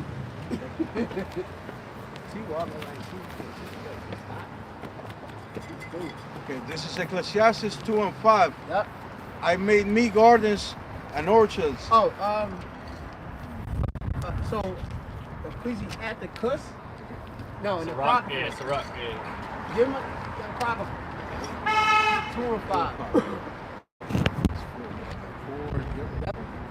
What? Yeah. That's Ecclesiastes. Go ahead. Yep. Ecclesiastes 2 and 5. Yep. For gold is tried within the fire, and acceptable men in the furnace of adversity.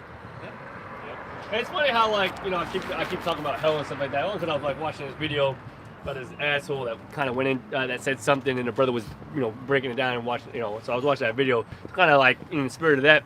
But it's funny how, like, every time you hear about, you know, fire, it's kind of used to, like, purge you in a good sense, you know. But the Christians try to, you know, make it seem like, you know, that hell and that fire is gonna, you know, be really to, you know, it's this place where you burn forever and ever. But okay, what's this then? What fire is this? Why is this fire? This is a good fire? So you have an evil fire and a good fire? Like, come on now.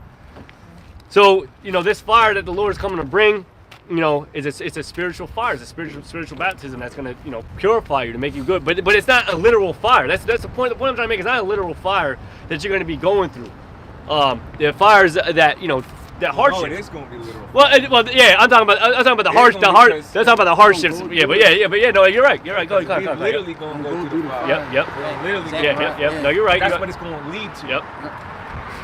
That's what it's going to ultimately lead to. Yeah, because when it's in the book of Revelation, when it says "Come out of her, my people," that's different than what the brother read earlier. When it says "Come out of her, my people," that's literally us going up into the chariots. Yeah. Okay, while all that fire is being done, all that destruction being done. So yeah, we are. That brother's absolutely right. You know. Yeah. Read back that Zach 13 and. Zechariah 13 and 8. But down where it talk about the elect going through the remnant, basically going through that, the one part gonna go through it. Yeah. So we can clarify it. I wasn't correcting the brother. I was just 100%. Yep. We gonna go through the fire. Yep. But we going through the adversity portion of it, so we don't have to literally be destroyed by the fire, the literal fire. Yep. You know, and that's why the 2 examples given of the water and the fire was so great, because there's going to be many that are going to be taken by the destruction. There's only going to be a few in whom the Lord has chosen for that salvation. I was going to say that because it says for gold, which is something valuable, and then it's dried with fire. That's how you clean up gold, if anything. So you get a chance to repent, and we're valuable to the Lord. We're the Lord's chosen people.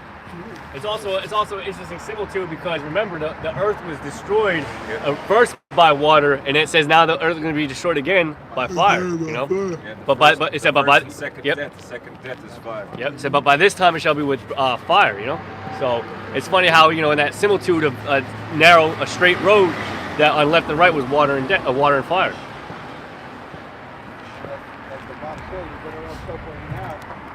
Part that don't really burn that much. Yep. We gotta lose it. Yep. Instead of facing the real fire, which is coming. Yeah, because ultimately, whether Israel realizes it or not, they desire that city. But guess what?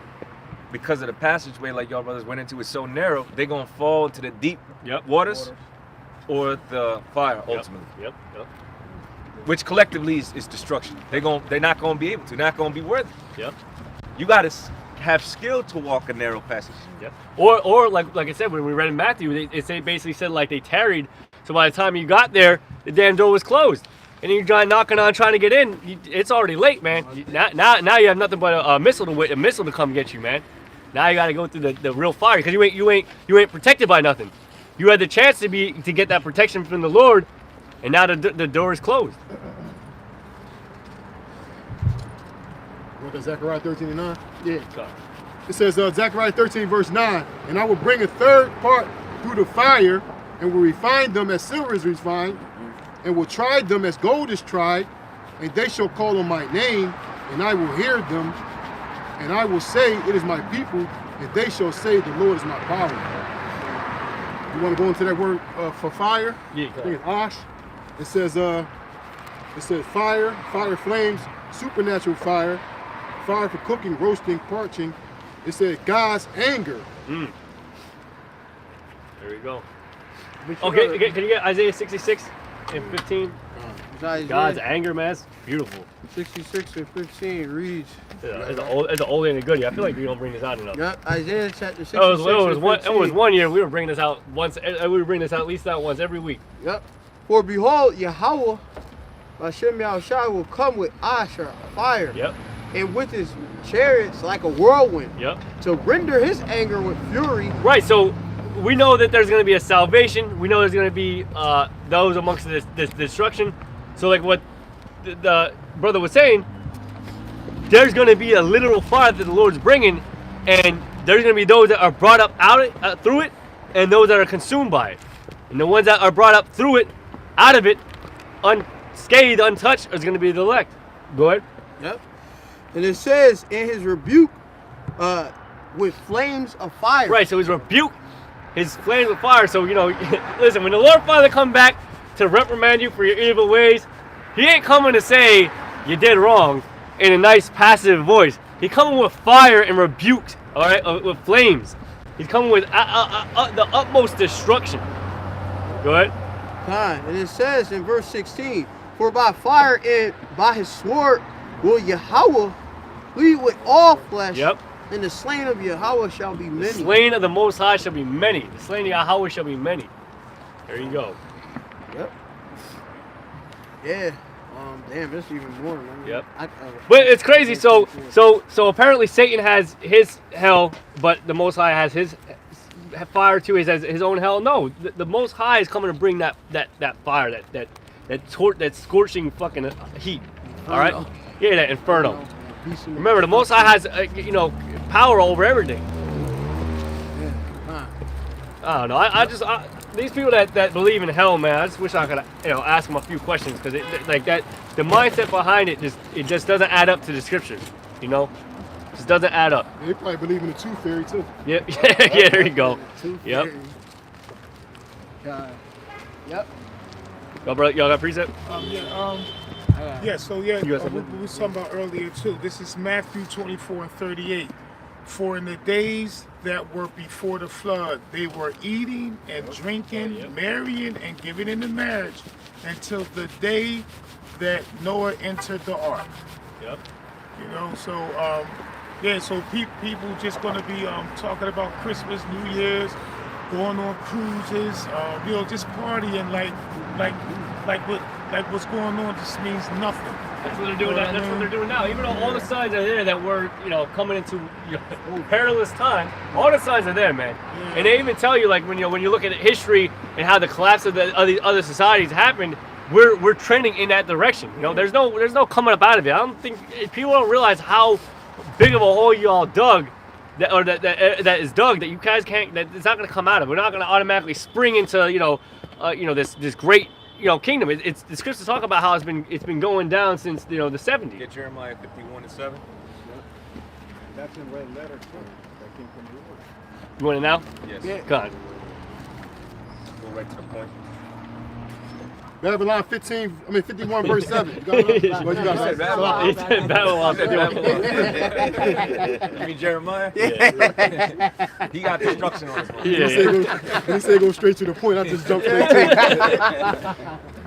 Salakia. It says, we gotta let the listeners and viewers know what we're reading. It says, Jeremiah 51 verse 7. Behold, Salakia, Babylon had been a golden cup in the Lord's hand that made all the earth drunken. The nations have drunken of her wine. Therefore, the nations are mad. Yeah, mad in the sense that basically they're staggering. They're under the influence of these different philosophies. Okay, to some degree, most of these nations have accepted democracy, and that's why their nation, their country, and their people, right, are in a state of instability. Yep. Okay? They're in a state of instability. Whether it be the LGBT community, giving women rights, allowing different embassies to be built, okay? Accepting certain, parts of Esau's Christianity. They're messed up on those different philosophies. That's why right now there's an outcry, there's a pouring out of the nations who are starting to sign bills and legislation to block the West from having their influence invade their country. Right? Like the certain African countries that are basically putting the death penalty for homosexual acts. You got Russia, who basically labeled the alphabet community as a terrorist organization. So they're starting to, come against America for those things. Go ahead. It says verse 8, it said, Babylon is suddenly fallen and destroyed. Howl for her, take balm for her pain. Right, because America is known as Babylon the Great, or Mystery Babylon, or the daughter of Babylon in the scriptures. The word Babylon was back to the Hebrew Babal, which means confusion. And in the state of the earth right now, under the current rulership by the Edomites, so-called white man, is confusion. They have a woman compass, which the Lord set that up, right? But that's a shameful thing, all right? But you got women ruling up over men, okay? You got, these different alternative lifestyles, and the people that are participating in them got more rights, okay, than heterosexual men, all right? That's all fucking confusion, man. That's what's bringing in or ushering in this destruction, okay? Two men together can't procreate. That's anti-life. Two lesbians cannot procreate. You don't gain anything by having a woman have more rights than a man. All right?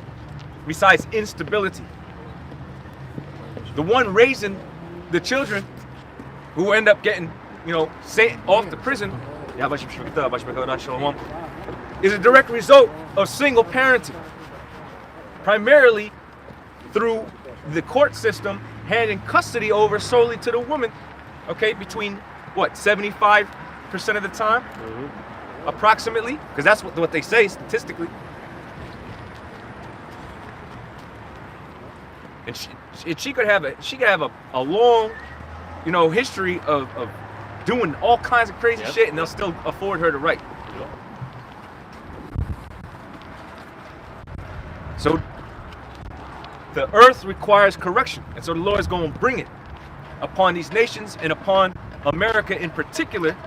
That's where the main destruction is going to happen, and it's going to happen suddenly. Yep. Go on, brother.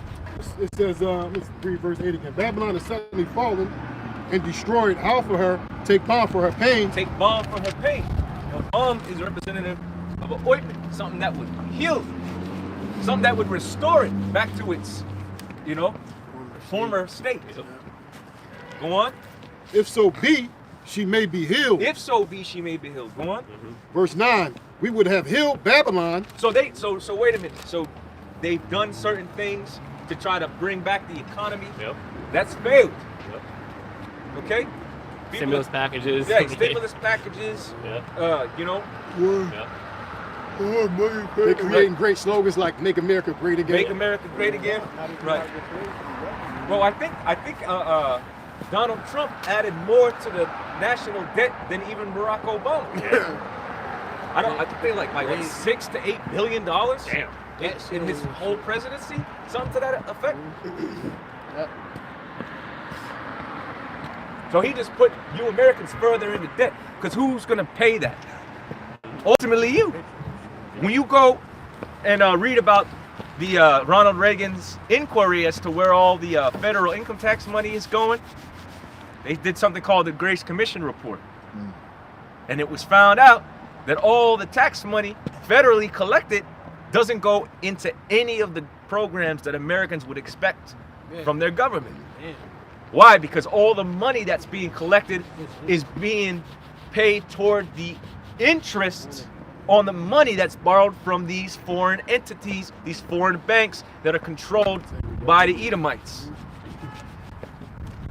So you will never be able to pay that money back. This system was set up to collapse in on itself, so that they could eventually bring a new system into play, which is that RFID, okay, C-hit, the mark. You look like you want to say something, brother. Okay, hey, so there's no healing, because all of this leads to your demise. That's the way it's trending. Okay, that's why things aren't getting better; they're getting exponentially worse. And people are starting to not be able to ignore it. There was a time where you could just fucking ignore it. You could turn a blind eye. You could act like shit wasn't going on. But you can't do that no more. It's right in your face. Yeah. It's everywhere. All over social media, even the mainstream news. Why? Because Esau ain't fucking playing games. It says that he knows that he has a short time. So he's just, and then he put it in your face in these movies. They're not holding nothing back. Yeah, exactly. Yeah, Now they're saying, oh, these courts are ruling out Donald Trump from the ballots. Oh, yeah. You know, that's pissing Esau off. Yep. Yeah, they get They're about mad. to get violent. Yeah, they gonna go crazy. It's going to be Egyptian versus the Egyptian out here soon. Yep. So this thing's being expedited. The Most High shortening the time. Finish that off, and you know, I know says, y'all brothers got it, Oh but yeah, listen. It says Babylon 51 verse. he's a Babylon again. But I said, he got destruction on his mind. Yeah, That's what it man. is. This place gotta go. Yeah. It says Jeremiah 51 verse 9. We would have healed Babylon, but she is not healed. Yeah. Forsake her, and let us go every one into his own country. For her judgment reacheth unto heaven. Judgment reacheth unto heaven. Yep. Yeah, man. This place is soon to be destroyed by that fire that brothers were talking about earlier. And it's going to come by way of ICBM hypersonic missiles and also the pure fire that's going to come out of the chariots that's going to be headed by Yahweh Shai. Once the Most High gives them the order. And we're coming very near to that time. That's why brothers are, you know, really stressing brothers to be in a certain mindset. Because there's a lot of affliction that's going to come. Now, ultimately, the elect is not going to be taken by those things. Now, say the fact that you have certain brothers, for the sake of this word, will be martyrs, okay? But the Lord said this is going to be a great deliverance, a great salvation. So it's going to be brothers that are going to be a part of these great and wondrous miracles that the Lord is going to provide in these times too. I had a dream just the other day. I was telling the brother in the car about how I had got an alert or caught word I was at this place, and all hell broke loose. They're like, yo, we got to get out of here, man. All hell's breaking loose. Like, it wasn't good to stay stationary or whatever like that. And I was waiting on somebody, right? Like, I don't know if it was a friend. I was waiting on somebody. I don't know if it was my woman or something. I'm like, I can't wait for them no more. I got to get the fuck out of here. You know what I mean? I waited till I could, and then I had to get going. But it just reminded me, like, the destruction could pop off at any minute. Right? These different final prophecies. And you never know where you're going to be. And that's where everything's going to really matter. You know, how much you've been investing into this word, how much you've been investing in Yahweh Shai, Shai, what kind of relationship you have with the Lord. All of that's going to be made manifest. All right? And I wasn't trying to really go nowhere yet. But that reminds me, guess what? There might be things that in that moment I had to fucking totally forsake. Don't look back. That's it. That's it. And that's all I could think of when I woke up. I had a very heavy spirit on me. Right? Because I've been meditating more and more on how there's coming a day. Because you know how it is in this flesh. You tend to get comfortable. Right? You learn to, unfortunately, take certain things for granted. Like the fact that, like I was telling this brother, you can go to the kitchen, you can turn on the faucet, you can get yourself a glass of water. You might not have a lot of food in the fridge, but at least you got a fridge, it's running. There's something maybe in there for you. There's a time where you can't depend on none of that. On the convenience of having running water, electricity. Right? Think about that. And really think about that. And then you got Esau plotting. Oh yeah, you know, they ain't been eating for, you know, amount of time. Right? That's how he gonna get you Israelites. You're gonna be starving, you're gonna be fucked up, you're gonna be, you know, whatever health condition. And then they're gonna stop, you know, try to come at you with the sea hip. Right? With that temptation. Go ahead. Yeah, because Esau, he already did studies on how long it takes for people to starve out, bug out, go crazy. Yep. So what he gonna do, he gonna shut all the lights out and just sit back and put his feet up to an appointed time for him to come in like a flood. Right. But the men of the Lord, we preparing ourselves during that grace period was he speaking about. We building ourselves up. So when the lights did cut off, it wouldn't be foreign to us. Right. But now remember, we saying that and we still got certain creature comforts. Imagine when we totally exposed to all of that. Like I said, that's when everything's really going to matter. How much you've been investing, how much you've been disciplined, right? How much you've been exercising your spiritual senses. If you were really about this thing or not, that's when that's going to be tested. Really tested. All right? But the elect, they're gonna endure it. They're gonna endure everything that the Lord has for them to have to go through. Okay? But we know that this destruction is happening fast, and Babylon ain't gonna be healed. Don't listen. More and more people are realizing that that spirit of mirth is dead. Okay? People, I saw a couple of posts or whatever I was scrolling through on I think it was TikTok, and all the comments were basically negative, talking about how nobody was really in that spirit this year, and you know they didn't decorate and da da da da da. Yeah, that spirit is dead. The Lord stripped this place. There ain't nothing new, okay, coming out to appease you people. It's all the same redundant shit over and over and over again. And then the Lord done basically took the spirit of these things that you enjoyed. So y'all are looking very sad and pitiful right now. But you ain't seen nothing yet, because the Most High getting ready to really bring that heat. Yep. Because the lights are gonna go out, right. The food gonna stop, right? The 911 gonna be cut off. You women are gonna be humbled. The social media is gonna cease to exist. So y'all ain't seen nothing yet. Y'all worried now about how the spirit of Christmas wasn't the same as years before, and that's just a distant memory. Oh, just wait. Yeah, and the new year is coming, so that means it's gonna be more misery to come. Oh, yeah. Yeah, I want to say, like, I kept saying about how, like, you know, drawing to these movies and these shows for, like, you know, that visual representation. That kind of went into, you know, the talk of the week is, you know, the talk of the last 2 weeks is that movie. What's the movie called again? Leave It All Behind. Leave It All Behind. Yeah. But like, you know, it's funny. Like, we rely a lot on communication through our cell phones. And imagine if just all of a sudden communication just ceased to exist. Just one day you wake up and you can't check your phone, you can't communicate. How do you get to your loved ones? You know, what if the roads are closed off? How do you tell? You know, how do you check to make sure your loved ones are good?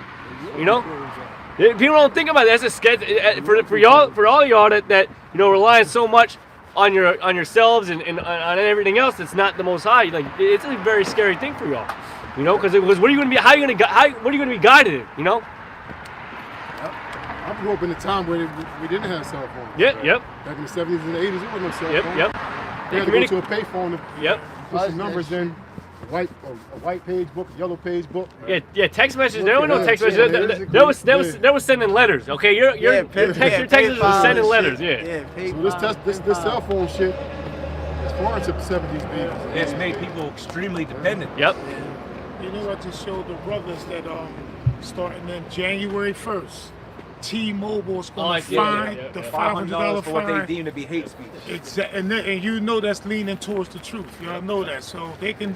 And if you don't pay that $500, you're not going to have that service. They might retract that. We'll see. Because if they do that and people start getting hit, they're going to lose a lot of customers. Which they could be consolidating anyway. Exactly. Yep.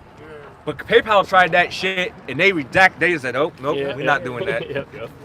You give us the ability to speak, but then when we speak, you smack us right. Yep. Like, because what basically Esau telling you what he wants to do, but he not wanting to do it too prematurely. Because remember, he's still trying to fucking make money, you know? Yep.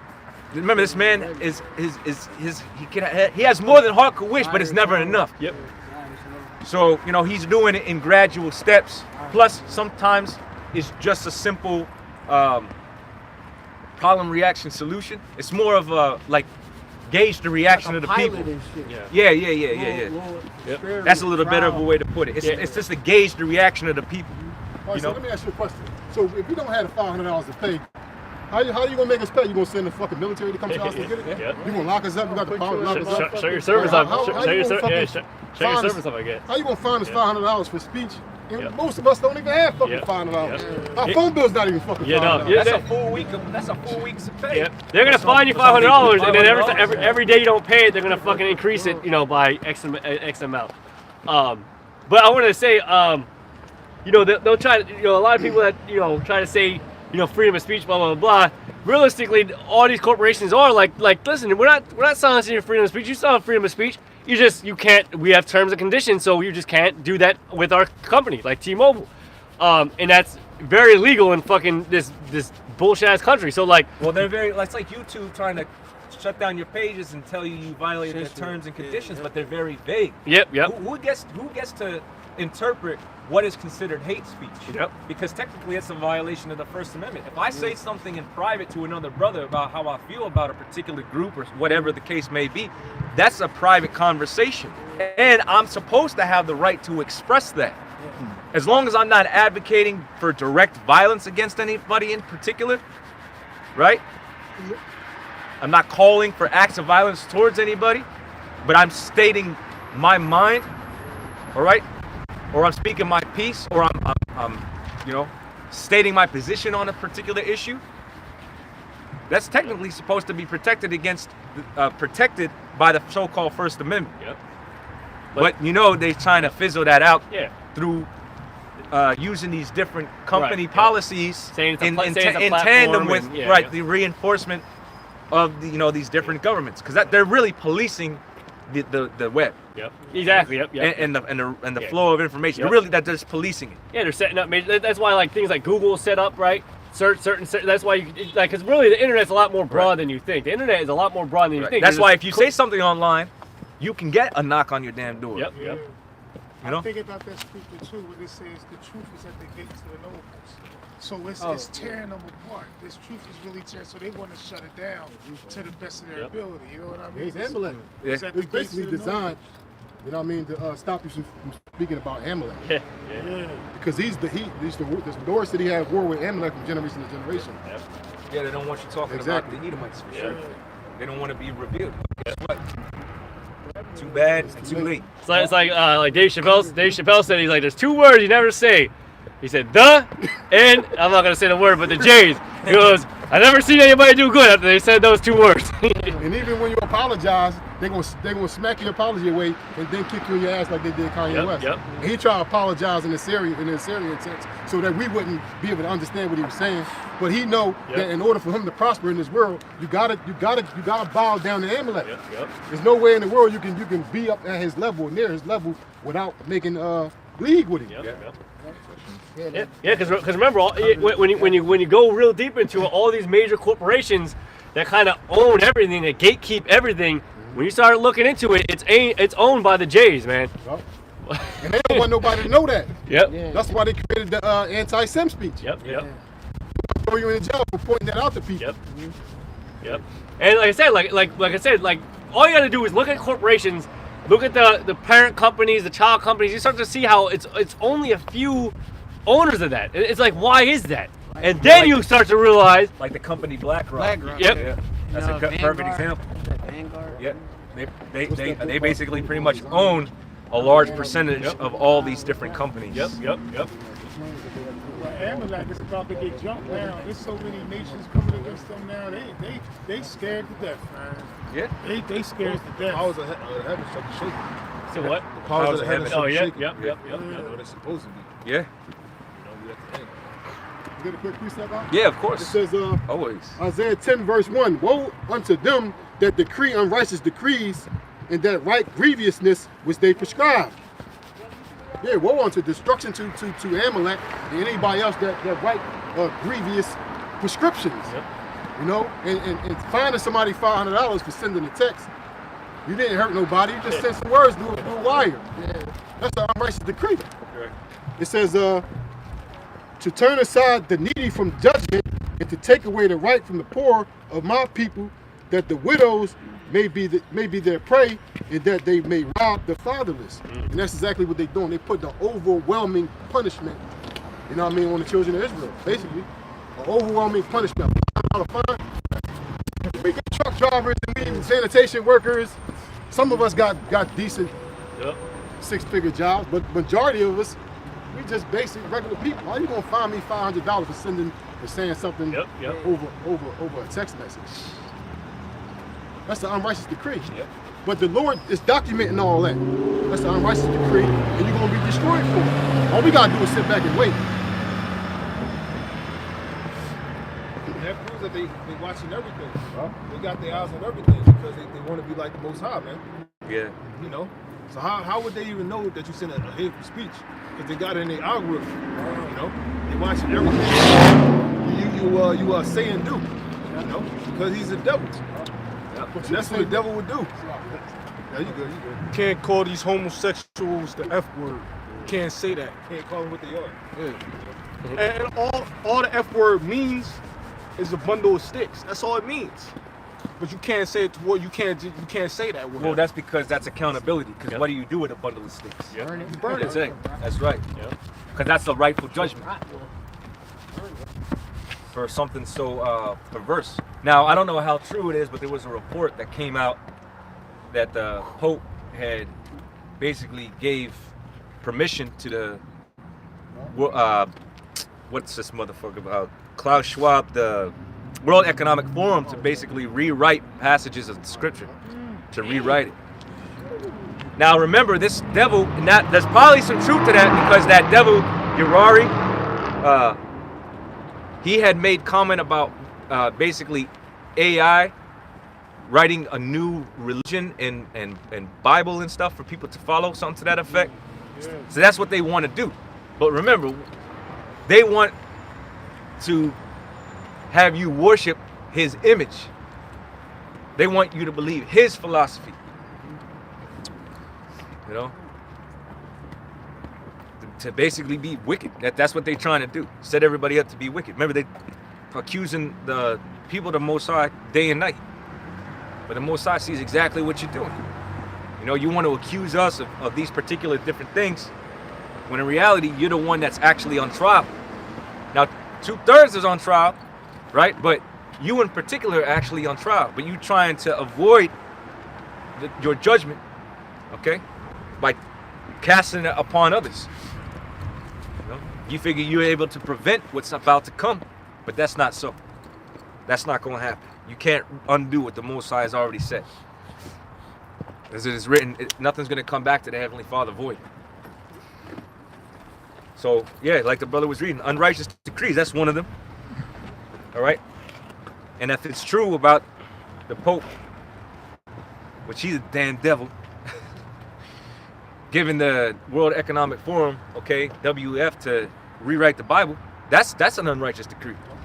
Because who the hell is he? He's clearly showing himself to be an antichrist.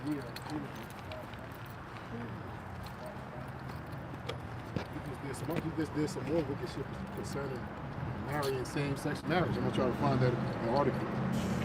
Same-sex marriage. Oh yeah, executive orders to further protect the alphabet community as soon as Biden got into office. That's one of the first things he did, was sign executive orders to protect those groups of people. So they're a protected class in Esau's kingdom. It just goes to show, basically, in this kingdom, you have license to sin.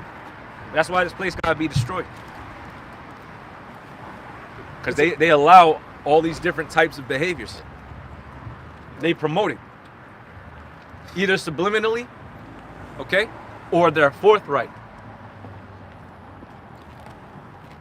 When you go into the scriptures, man, you start to see that this place is nothing but like the elder, apostles say, a cesspool. When you talk about a cesspool, that's basically a system for waste, okay? For excrement and piss, and that's what this place is. A big container of foul, disgusting piss and shit. All right. Excuse me for my illustrations, but that's what it is, man. You gotta have a vile image in your mind and then equate it to this place, because that's how it is. It's fucking filthy. You got a scripture? Okay, go ahead. This is Ecclesiasticus chapter 15 and 20. It says, he have commanded no man to do wickedly, neither have he given any man license or permission to sin. Yeah, so you always got to revert back to the scriptures. What did the scriptures say? But now you're trying to ban the Bible, you're trying to lock up or fine, all right, or cancel brothers' channels for speaking the truth. So you reveal in your head who's doing that. Who's writing the policies? Okay, we know it's the Edomites. Hey, brother, can you hand me that code, please? I appreciate it. No, the code. Yeah. Yeah, go ahead, read it. It says, this is in the Reuters. It says, Vatican approves blessings for same-sex couples and landmark ruling. It says, Vatican City, December 18th in the Reuters. Yeah, landmark. You see the language that they use? That's a damn fucking bewitchment. They trying to make it seem like that's something to be proud of. That's something to embrace. Oh, it's a landmark. This is a staple. This is we making. You know. Yeah. Well, they gonna go down in history. That's for sure. Especially when that destruction come upon them. But yeah, they talk about it as though it's something to be proud of, admired, respected. Like these people basically been oppressed with righteousness for so long, you know, that they're finally free. That's the wicked mindset of the devil. Go ahead. Vatican City, December 18th in the Reuters. It says, remember, Slakia says that the laws of the Most High are not grievous. These people act like they grieved because they, you know, are told about themselves. Because they know inwardly, really, that what they're doing is off. That they know, you know. But because America and, you know, Esau has given them a platform and the ability to do these things, you know, these people ain't really hiding it no more. Okay, there was a time where these people had a term, right, called being in the closet. Yep. Right? But now they just so open with it. Okay? Yeah, it's a common thing to see two people of the same sex making out with each other in the subways and different spots. That's a normal thing in the society. Right. And if you criticize it or if you react from their perspective in a negative way, you're basically a bigot. Yep. You know? Yep. If I could say this, there's something wrong. Basically, they treat it as though the problem is with you, yep, not the wicked acts that they're doing. Go ahead. Yeah, the same thing with these whorish and adulterous women, man. That whoredom used to be low key. Now, like I was watching this video of this woman talk about how she don't like telling people her profession. She was looking for a house or something like that, and the guy was like, oh, so what do you do for a living? And she was just like, oh, you know, I post on social media. He's like, oh, so you're like, you know, like an influencer. You have like certain like advertising and stuff. She's like, you know, something like that. And she said she started feeling bad that she was lying about it. And then she kind of came out. She's like, well, basically I do OnlyFans. And then she was like, oh, well, the guy was kind of pretty cool about it, like that. She goes, but like I don't like telling people about it. And then everybody in the comments was like, yeah, because you're fucking it's a shameful thing. Like you're ashamed of it, and you should be. You should be ashamed of it, but you shouldn't be doing it. That's why it's a shameful thing. But they're trying so hard to push it as like no, you be proud of what you do. Be proud of your occupation. Well, and it's basically just a little bit more slut shaming. They call it. Yeah, yep. But they seek and acknowledge that there's something wrong with it. A lot of women don't. They're brazen with it. Yep.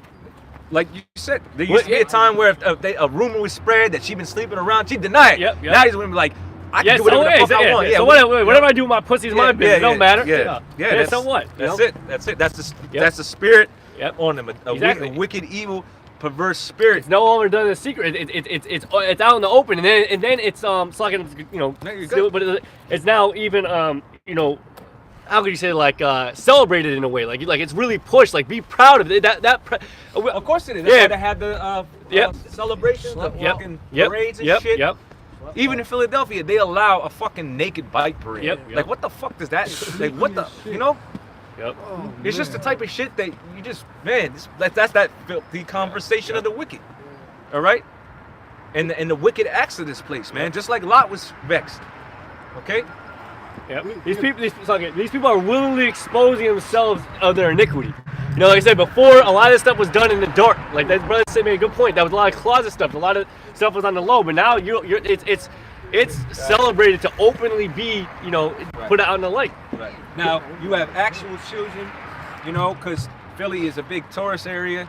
You know, people go downtown all the time. You got all the shopping malls, and then you got all these fucking grown-ass adults exposing themselves, and that's permitted. They actually get a permit. They get justification, a license to sin. Yep. Lord said the principal things for men is clothing. Yep. All right. Yep. It talks about when you're not supposed to be exposing yourself like that.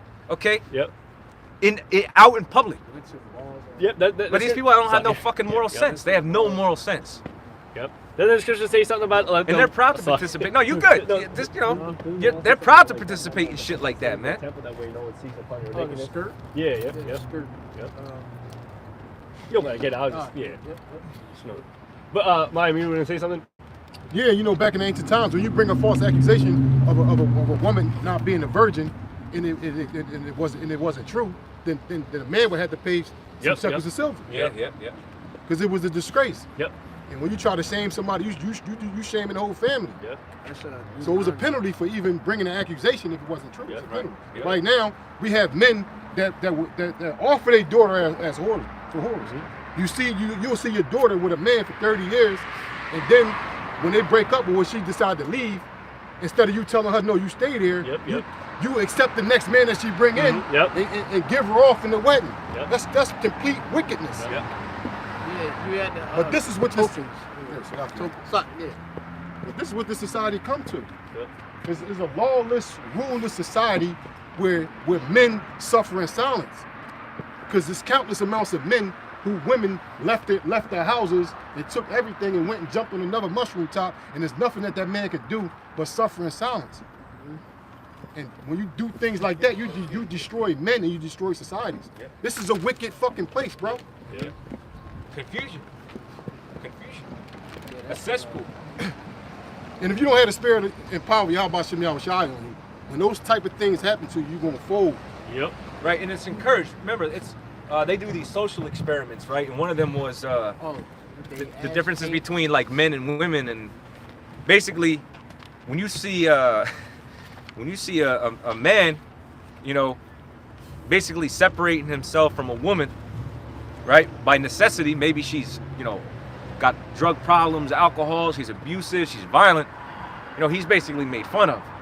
Oh, you weren't strong enough to deal with her, right? You weren't man enough. When a woman breaks up with a man, it's, oh, he must have done something wrong. He must have hurt her. You know, she had to get out of that situation. He must be violent. He must be toxic. He probably wasn't supporting all this fucking madness, man. And when in reality, she was looking for an excuse so she could strategize how she could justify getting with somebody else. And they'll do it. Right. They'll do it to gain happiness. Like, and they don't think twice. They'll just think, oh, she escaped. She got away from that violent guy. You know, that's how society looks at men. Just as we're just fucking the lowest of the low. You know, we're fucking utilities. That's all we're all. That's basically that's all the purpose that we serve. That's why the Most High said he gonna make a man more precious than that of fine gold, because the fucking tides are about to turn. And a lot of y'all women are gonna be turned down. That's right. And ain't nobody gonna come to your fucking rescue. Nobody gonna be sending you fucking money on Cash App. Nobody gonna be fucking buying your OnlyFans. Nobody gonna be coming to your fucking rescue. No 911 coming. Nothing. You're gonna be out there. Independent. No fucking hygiene products. Okay? No makeup. Oh my God. Wait till y'all fucking stop being able to wear makeup. Look like Chewbacca from Star Wars. Yeah. No more hair hats. Bro, they're gonna be trying to hold on to that weave to the very last train, man. They're gonna be not. They don't want to be taking that out. They be looking like Cynthia from fucking Rugrats. Walking scarecrow. Yeah, but they already got that now. It's just gonna be magnified. A lot of y'all women don't. Man, a lot of y'all women don't exercise proper hygiene, bro. Wearing the same fucking tampon for days. Just doing all types of disgusting, filthy shit. And y'all wonder why y'all be getting those fucking UTIs so often, right? The bacterial infection. Right. Shit, yep. Sleeping with different men, not being properly hygienic, wearing the same, keeping the same tampon in there because y'all too lazy to fucking just put a new one in. Like, y'all fucking. Yo, bro, these women are terrible. They're talking about having STDs and what's sexy red and all that. They're bragging about it. Oh my goodness, it's horrible, man. What they're rapping about now. Yeah. And you got some simp motherfucker. Guess what? Getting behind that, supporting that, just for him to be acknowledged. You know, you got pick me girls. Well, you got fucking pick me boy. That's what you are as a boy. You don't have no fucking self-respect. But what do we got? Because I'm ranting a lot. Sloggy. This is Amos chapter 7 verse 17. But this is really a cry. We crying for all the abominations that be done in the midst of them. These are all wicked, detestable acts. When you go into the word abominable, it means a detestable act or something worthy of shame. Also, it goes into judgment. You know, it goes in with the brother read about grievousness which they prescribe, man. It's that grievousness which they prescribe, man. It makes us cry out because of it. Vexation. The word vexation means to be oppressed or tormented with evil. So when we see all this evil, it's messing with our heads because we know what the right way is supposed to be. And then that's what we desire. All right, but we know that the law ain't exercised here. Then we suffering physically on top of the mental shit that we gotta witness. You know, the things that we gotta witness. You know, so it starts to wear on your soul. So it starts to wear on your spirit, man. Like, this isn't the way things are supposed to be, and they just get continually worse and worse and worse. Right. And you know, brothers got children, and you know, this whole system is trying to get to them, to corrupt them. You see how this generation is. Totally wicked, disobedient to parents. They're out there fucking plotting to murder their parents just because they got discipline. Like, it's crazy out here, man. Crazy. What we got? Yeah, like one of the Jake's son, he murdered his whole family because he had a curfew. Like, and that's for his own good. That's for his own good. One got away, something like that. Yeah, you got fucking 13, 14-year-olds going and shooting shit up. Yep. I think there was a story like that out in Philly just a couple weeks back. Yeah, before it was them getting a hold of their, you know, father's guns and their parents' guns. Now they're just getting their own guns. Literally, these teenagers are getting their own guns, man. They got their own strap, man. Beating old men with fucking construction cones to death. Man, that's crazy. Yeah.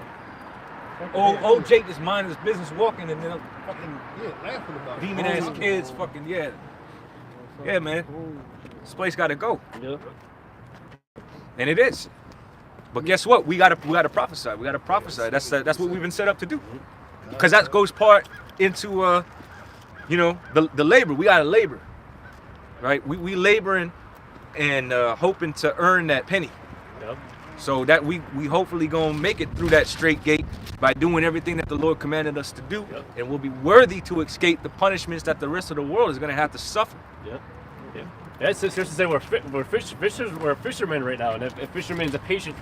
Being a fisherman is actually a patient, you know, job. Yeah. You know, to find the fish and all that. So we are patiently, you know, waiting, you know, to eventually be hunters, like the scriptures say. Right, and it's really therapy too. Yep. Like my man, Black Ram. You know why I do this, man? It's because it's therapeutic, man. No, think about it, because you get a release. Yeah. You know, it's a release, Being out there a spiritual, righteous release to come out, to be able, first of all, to be fortunate enough to come out here, be with the brothers, and speak the words that are put within us, okay, at the order of Yahweh Shem Yahushai. That's the best place you want to be. Yep. And there's a certain type of energy that you get from being around the brothers that builds you up for the next week to come. Right. All the different battles you're going to have to face. So we basically be charging ourselves. That's it. That's exactly. But you people on the other side, you will never get this feeling. Right. You're just gonna keep being depleted as you walk through this filth. That's the thing about it, brother. Because we weighed down by the wickedness, but guess what? We comforted through the Holy Scriptures. That's what's making us to be able to continue to go. But what do these people got? They got no hope whatsoever at all. Come on. Oh yeah, that's still in Jeremiah, but I know you got some. So I'm gonna get the judgment on the 2/3 real quick. Come. This is Jeremiah chapter 16, verse 2. And it says, "For thus saith Yahweh concerning the sons and concerning the daughters that are born in his place, and concerning their mothers that bear them, and concerning their fathers that begot them in his land." Verse 4, "They shall die of grievous deaths." They shall die grievous deaths. And that's true. The Most High tells you in the Apocrypha the different ways that he's going to judge this place. Okay?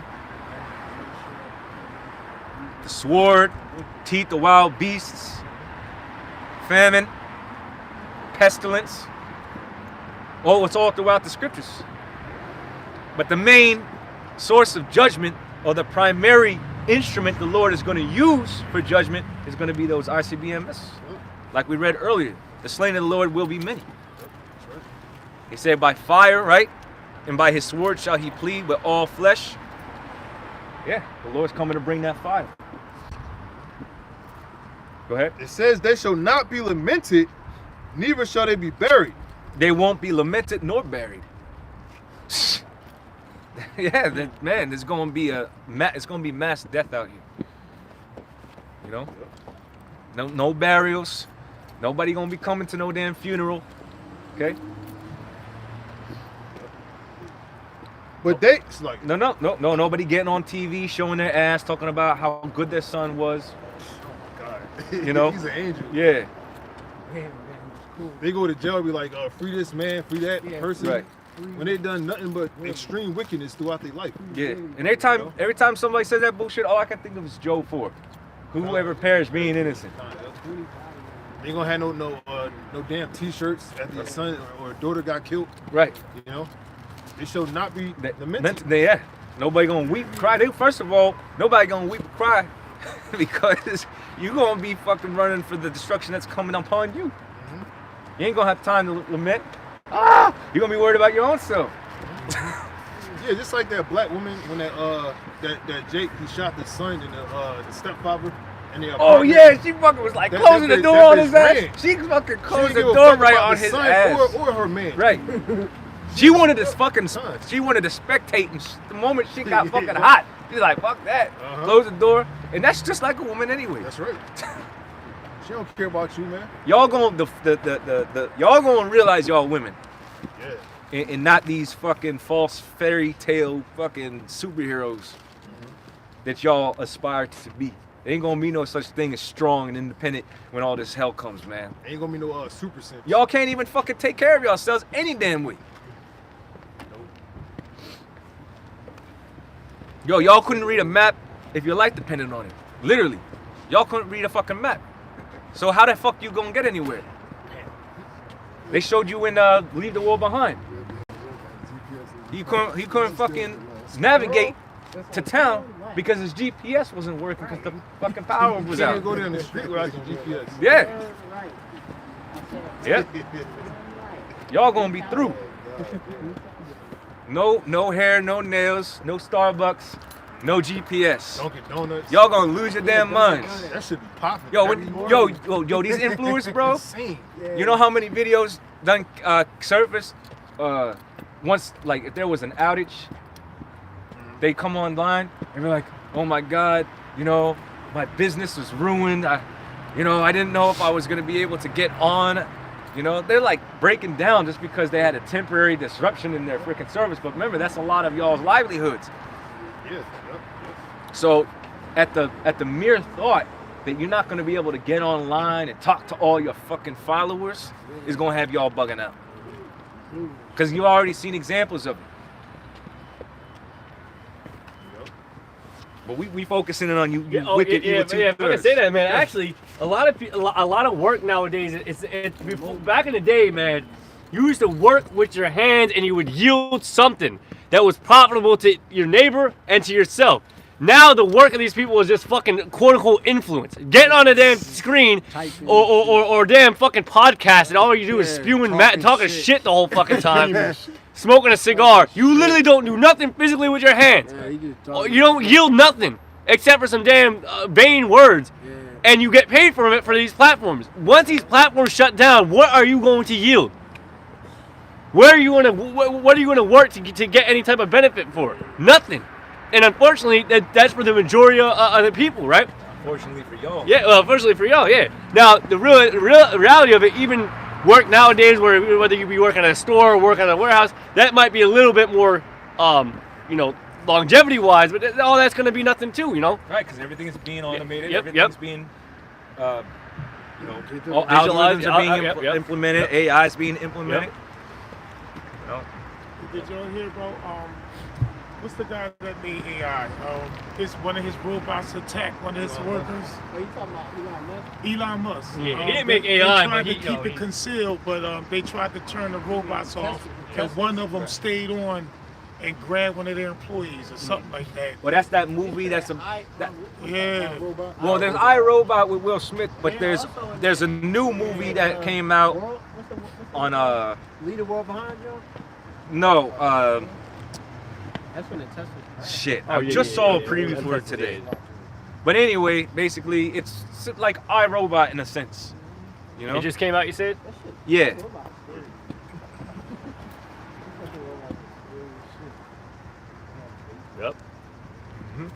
But you know, they already got them robot dogs, so they're telling you that they're going to use that technology on people. But but to your point, man, like you see people, I got drones. I seen people that got cut because they might have broke the quote unquote terms of contract, whatever, whether it be Twitch or YouTube or like that. Now they're like, oh, look at Fresh and Fit, how they were fucking up there crying because they freaking got their damn demonetized, right? Talking about this is how I make our money. Yeah, no shit. And now what are you gonna do?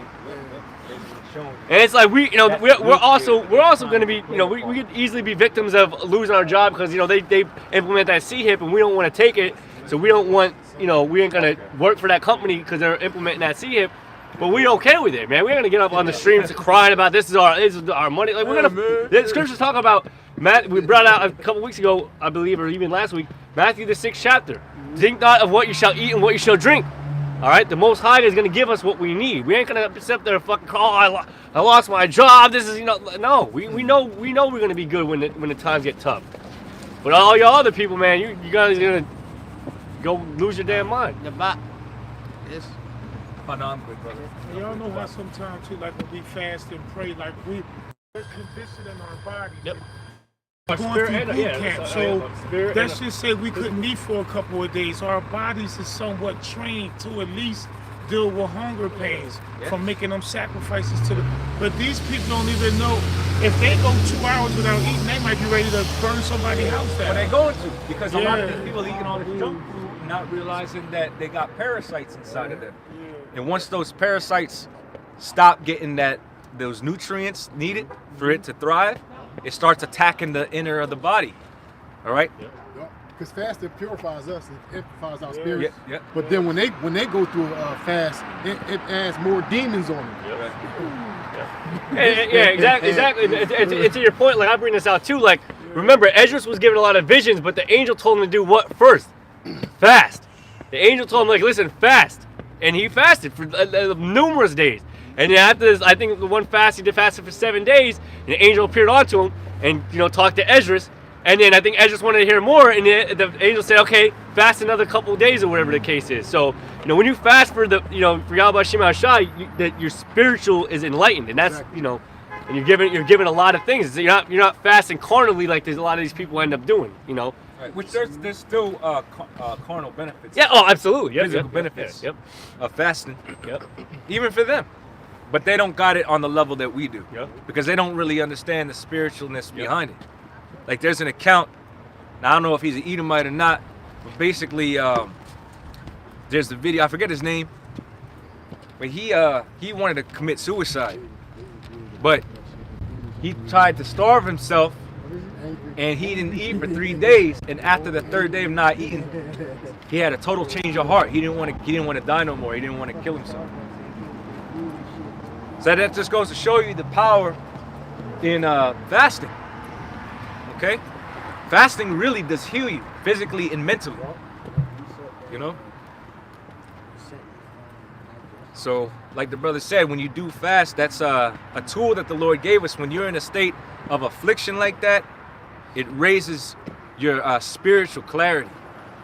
And you're more receptive. You don't got these things clogging you up, realistically. Think about it. You ain't eat or drink nothing. All this food is damn fucking poison, even though we get the best out of the worst. But it's constantly having an effect on us. If it weren't for the Spirit of the Lord protecting us, right, we'd be finished just like the rest of these people.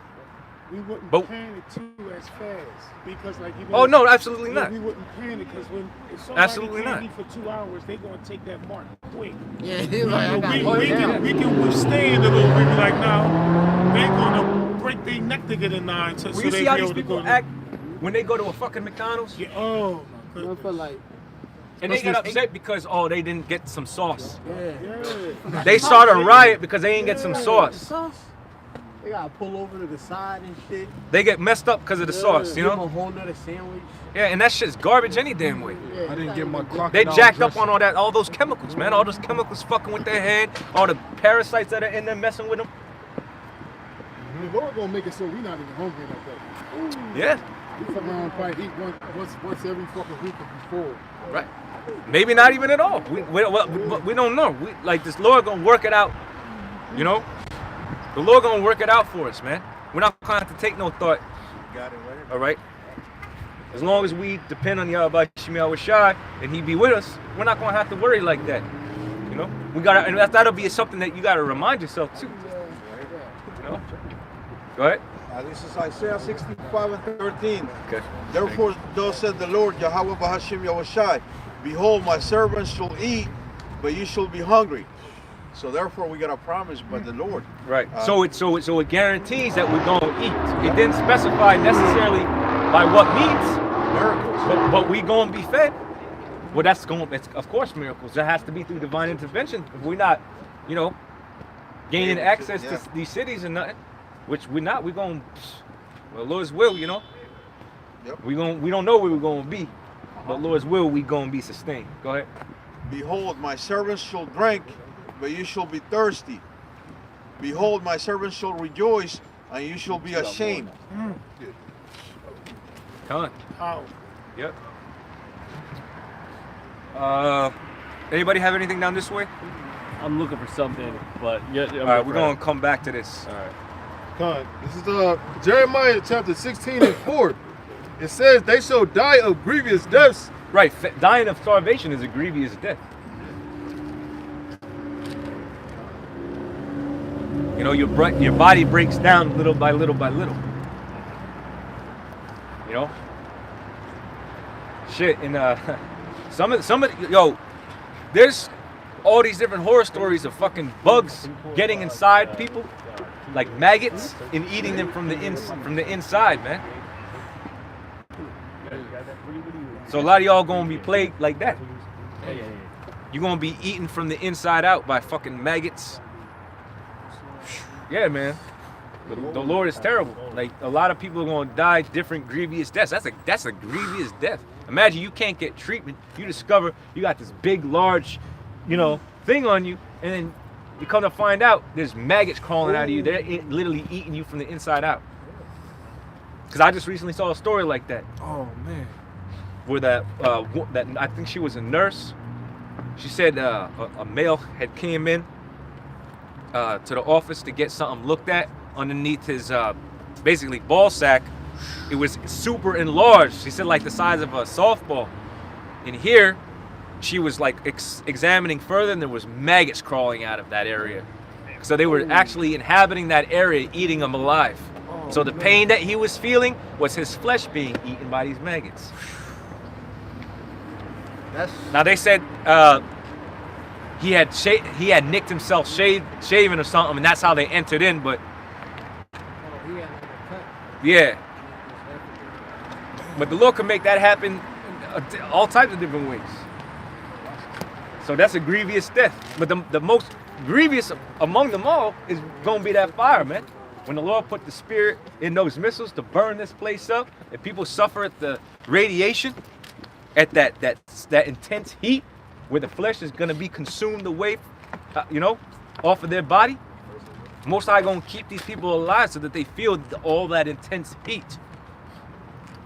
Zechariah 14, right? Yeah, Zechariah 14 and what is that, 12?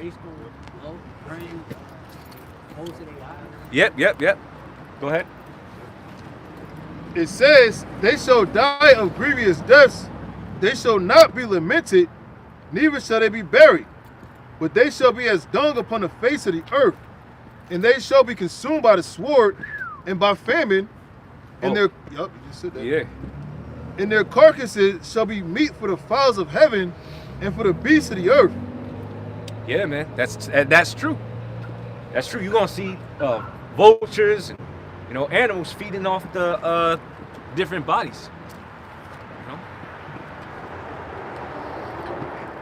It says, for thus saith Yahweh, enter not into the house. I just wanted to give a quick testimony. When I was on one of my routes, I remember I sent it in the chat. I did not have the opportunity to take a photo, but I seen something I never thought I would see and didn't expect to see. But it was an eagle, and literally surrounding the eagle. Now, they weren't attacking it or nothing, but the eagle was in the middle of them, and he had two vultures on both sides of the eagle. You know? What? Yeah. Two turkey vultures. You had a American bald eagle, what they call American bald eagle. You had the white? Yeah. sitting because I was coming around a jug handle. I was coming to jug handle, no. And in between the two turkey vultures was an American bald eagle. It was the craziest. I'm like, yo, that's so spiritual. But I was processing it all. Just sitting there. They was just sitting there. Yeah, waiting for the leftovers. It was just sitting there, and then the two turkey vultures was now they were all alive. The birds were alive. Yeah, they ain't eating. They're not eating them, but they were surrounded. Yeah. Waiting for the food. Isaiah 13. Isaiah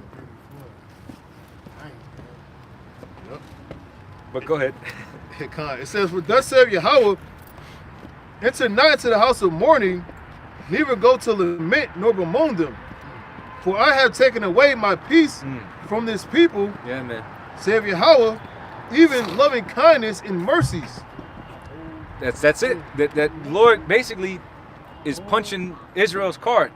You know, you wicked Israelites. So it's rightly deserved. Nobody gonna feel sorry for you. Okay. At first you might be like, damn, oh shit. But guess what? Most High got specific Israelites set up to perish. The Lord said that because thou hast rejected knowledge, I shall reject thee.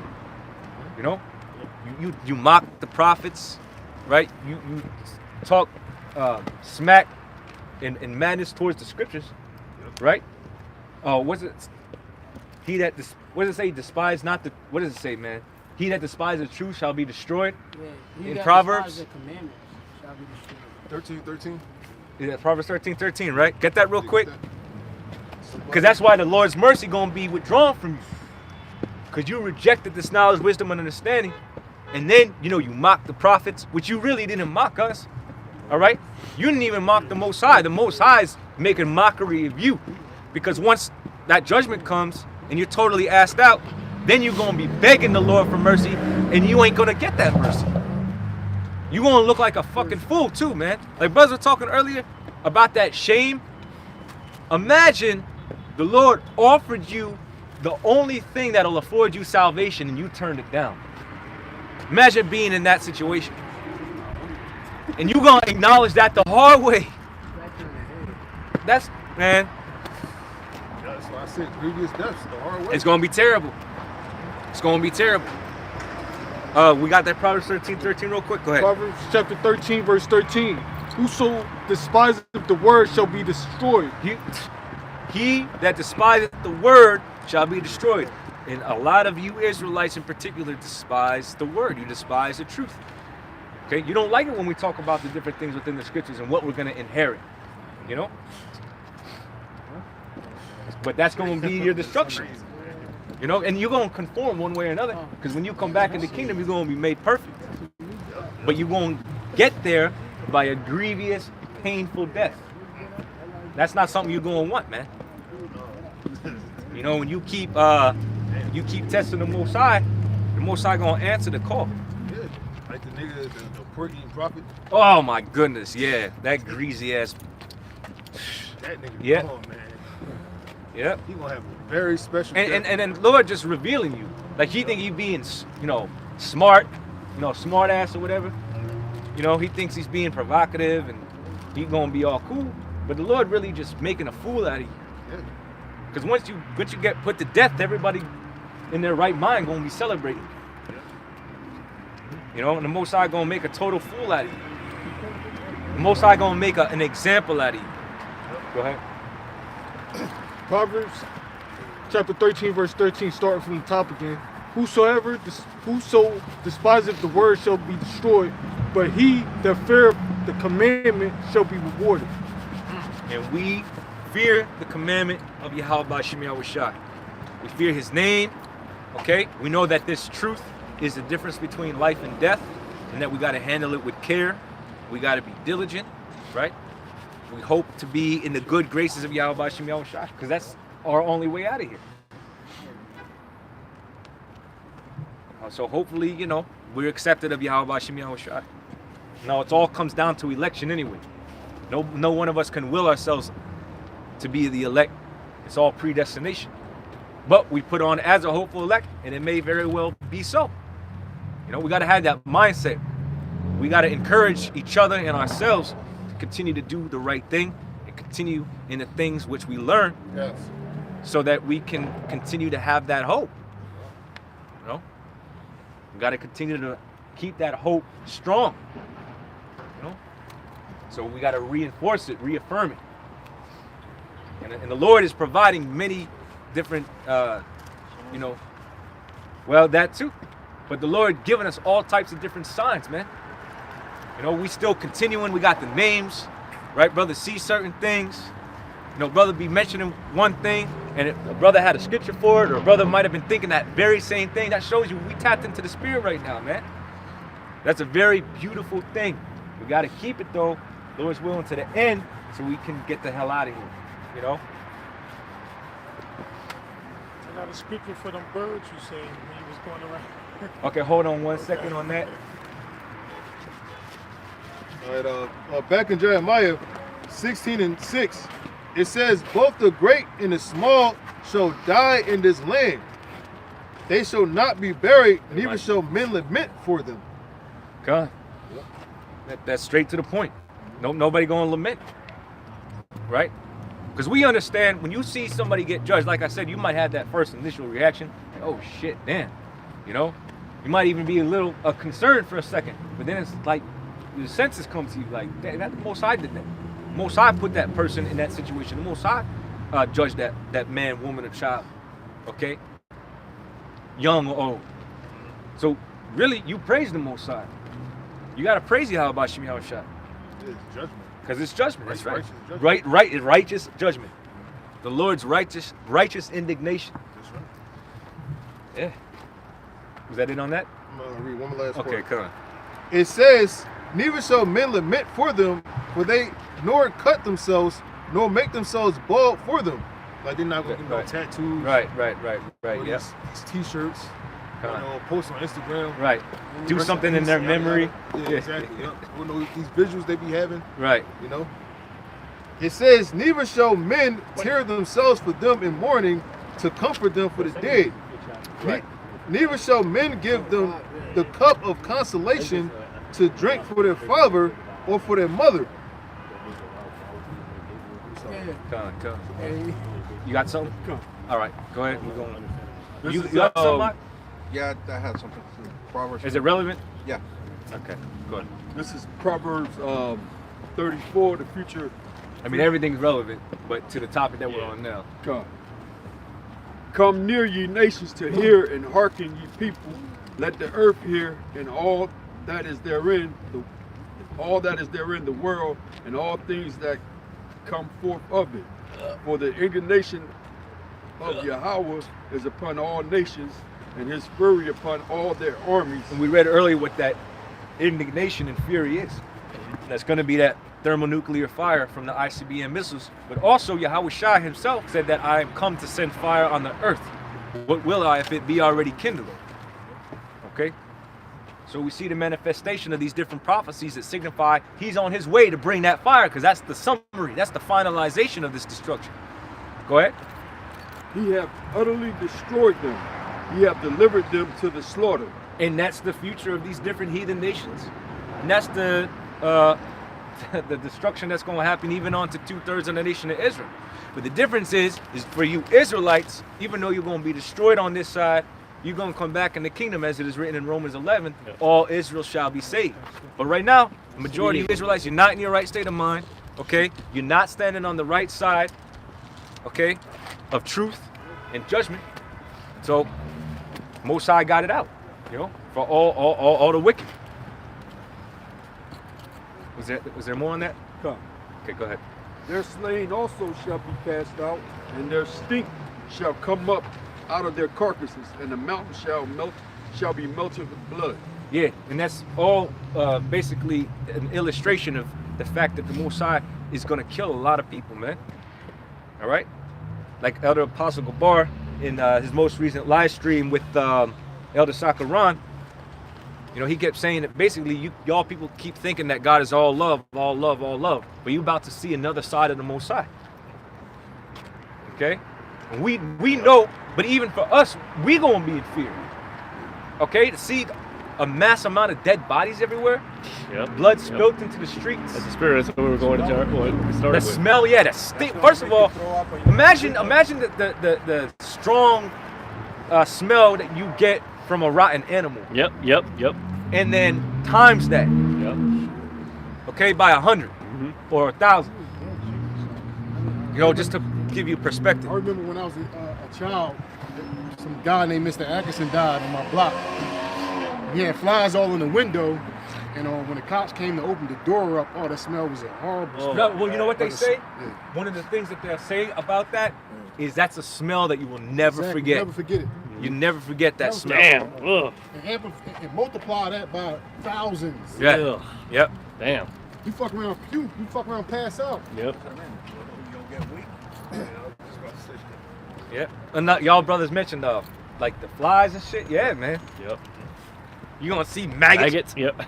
Fucking eating. Maggot. It's like, wild There's, beasts we read. quote. So it's gonna be a terrible sight. Remember, the scriptures describe it as something that has not ever been seen or experienced. Yep. Daniel's 12:1, right? It's funny, man. So it's exactly what we were talking about when we first started. With the stream. Spirit, bringing it back it's full a circle. Full circle. Yep. You know, that's just goes to show you that we tapped into the Spirit right now. You know, so the Lord, you know, because it ain't me that speaketh, it's the Spirit that speaketh through me. Yep. I didn't know that I was going to say that. No, basically, I was confirming what y'all said through the Spirit. Because the Lord wants His name to be magnified. Because the Lord about ready to put that fear back in the earth again, man. All nation, all tongue shall bow and confess Yahweh Shem Yahweh Shai. But it's going to happen through great misery, great destruction, and they're going to know that that power was Yahweh Shem Yahweh Shai. They're going to know, man. The Lord is revealing Himself first to the prophets and then to the world. But the way that they're going to see that revelation is through horrible terror. Yeah, and the people in Gaza, they starting to feel that terror right now. They starting to smell that stench from all those dead bodies that's laying under the rubble. Blew that shit up and they're sitting there and shit. That shit crazy. They just throwing them on stretchers and shit. Yep. Go ahead, Al. Verse 5. I'm skipping down to verse 5. Okay. For my sword shall be bathed in heaven. Behold, it shall come down upon Idumea. Right, which Idumea is a Greek word for saying Edom, which really represents America. Okay? Go ahead. And upon the people of my curse to judgment. Right, now, you read in Zechariah, the 5th chapter, right? And it talks about this is the curse that goeth forth over the whole earth and into the house of the thief, right? Well, ultimately, that curse is going to be Yahweh Shai and the angels with the fire. And it's going to enter into the house of the thief, which is really America, okay? So this kingdom is going to be totally destroyed. And once America's destroyed, guess what? All the different strongholds it has around the world, that's going to be totally destroyed right along with it. And the brother said that the Lord's anger is upon all nations. So the Most High coming for all these different nations. And that's something been given unto him by his father. So he has to enact it. He's the King of Kings. He's the King of Kings. The Alpha Omega. Right? He the beginning and the end. Yahweh Shai gonna bring that end for sure. Okay, like Father, like Son. It's in the Heavenly Father. Okay, destroy this place and the Son is gonna fulfill it. You know, in its proper time. We just waiting on those final prophecies, which we are in the midst of them. Everything's accelerating. Okay? What is it? I just saw an article at a newsbreaker brother said about North Korea. Their army is being told to prepare war with America. So all these nations are gathering together for what? For war. Mm-hmm. And it's the Spirit of the Lord through the angels that mustereth the host of the battle. Yep. So everything's being prepared, man. Everything's being prepared and things are happening very, very fast. Okay? And we're going to see what's going to happen. We're going to see what's going to happen in this so-called New Year, man. You know brothers are going to get down on New Year's Eve. Right. New Year's Eve of Abadium. Yep. Abad. You know, brothers going to prophesy, brothers going to go into certain things. Yep. Right? Now remember, this year, we still in the year of the hopeful. Right. To hope all the prophecies come to pass. The hopeful year where all the prophecies come to pass. You know, and guess what? That was a very good title for the year because everything has accelerated. All right? We were seeing these prophecies come to pass right before our very eyes. So not before long, before they make that hit mandatory. Mm-hmm. Yep. Okay? And that fire comes. Yep. That dollar crashes and all that. Right. Right. And guess what? And the salvation. Yep. And that salvation. So where we at, Salaki? You said you had some? Yeah, I had some. And you had some. What do you have? Read what you had first. Yeah, that was the spirit too. And you said you seen them birds and pulled up the carcasses, and the carcasses of this people shall be 7. Salaki, y'all. My mind is on destruction too. Salaki. Jeremiah 7:33, and the carcasses of the people shall be meat for the fowls of the heaven. Yeah, man. And for the beasts of the earth, and none shall fray them away. Yeah, those animals gonna have dominion in that time. None shall fray them away. That's like, like when the little boy fell in the fucking gorilla's den or like that and had to shoot the gorilla and all that. Like, that ain't gonna happen, man. These fucking beasts are gonna be killing, like, eating up the carcasses. No one's gonna, no one's gonna get, no one's gonna try to stop it or anything. Get that word fray. I believe that's how you pronounce it. Go to that precept and look up that word. Let's get a little bit more understanding on it. What's the scripture? Well, call out the scripture. Jeremiah what? Jeremiah 7:33. Jeremiah 7:33. Read it again while the brother's looking that up. Okay.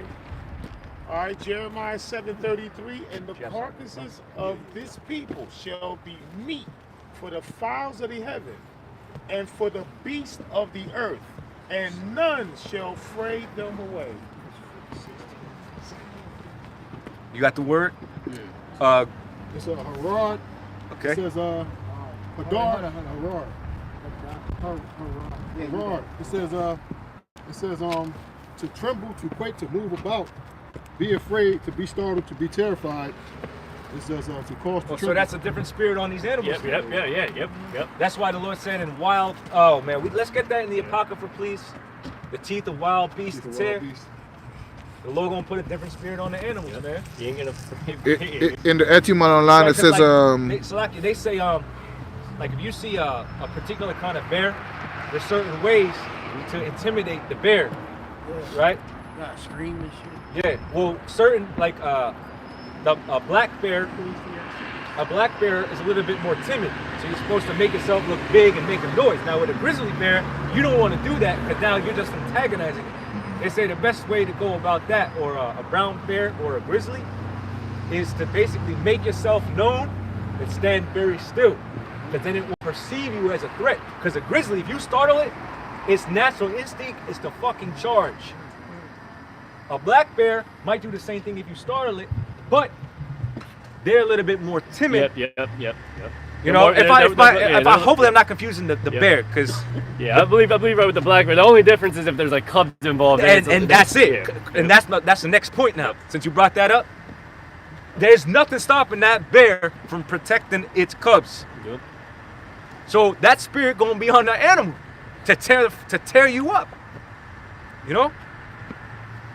in the Etymon it says brawl or fight. Okay.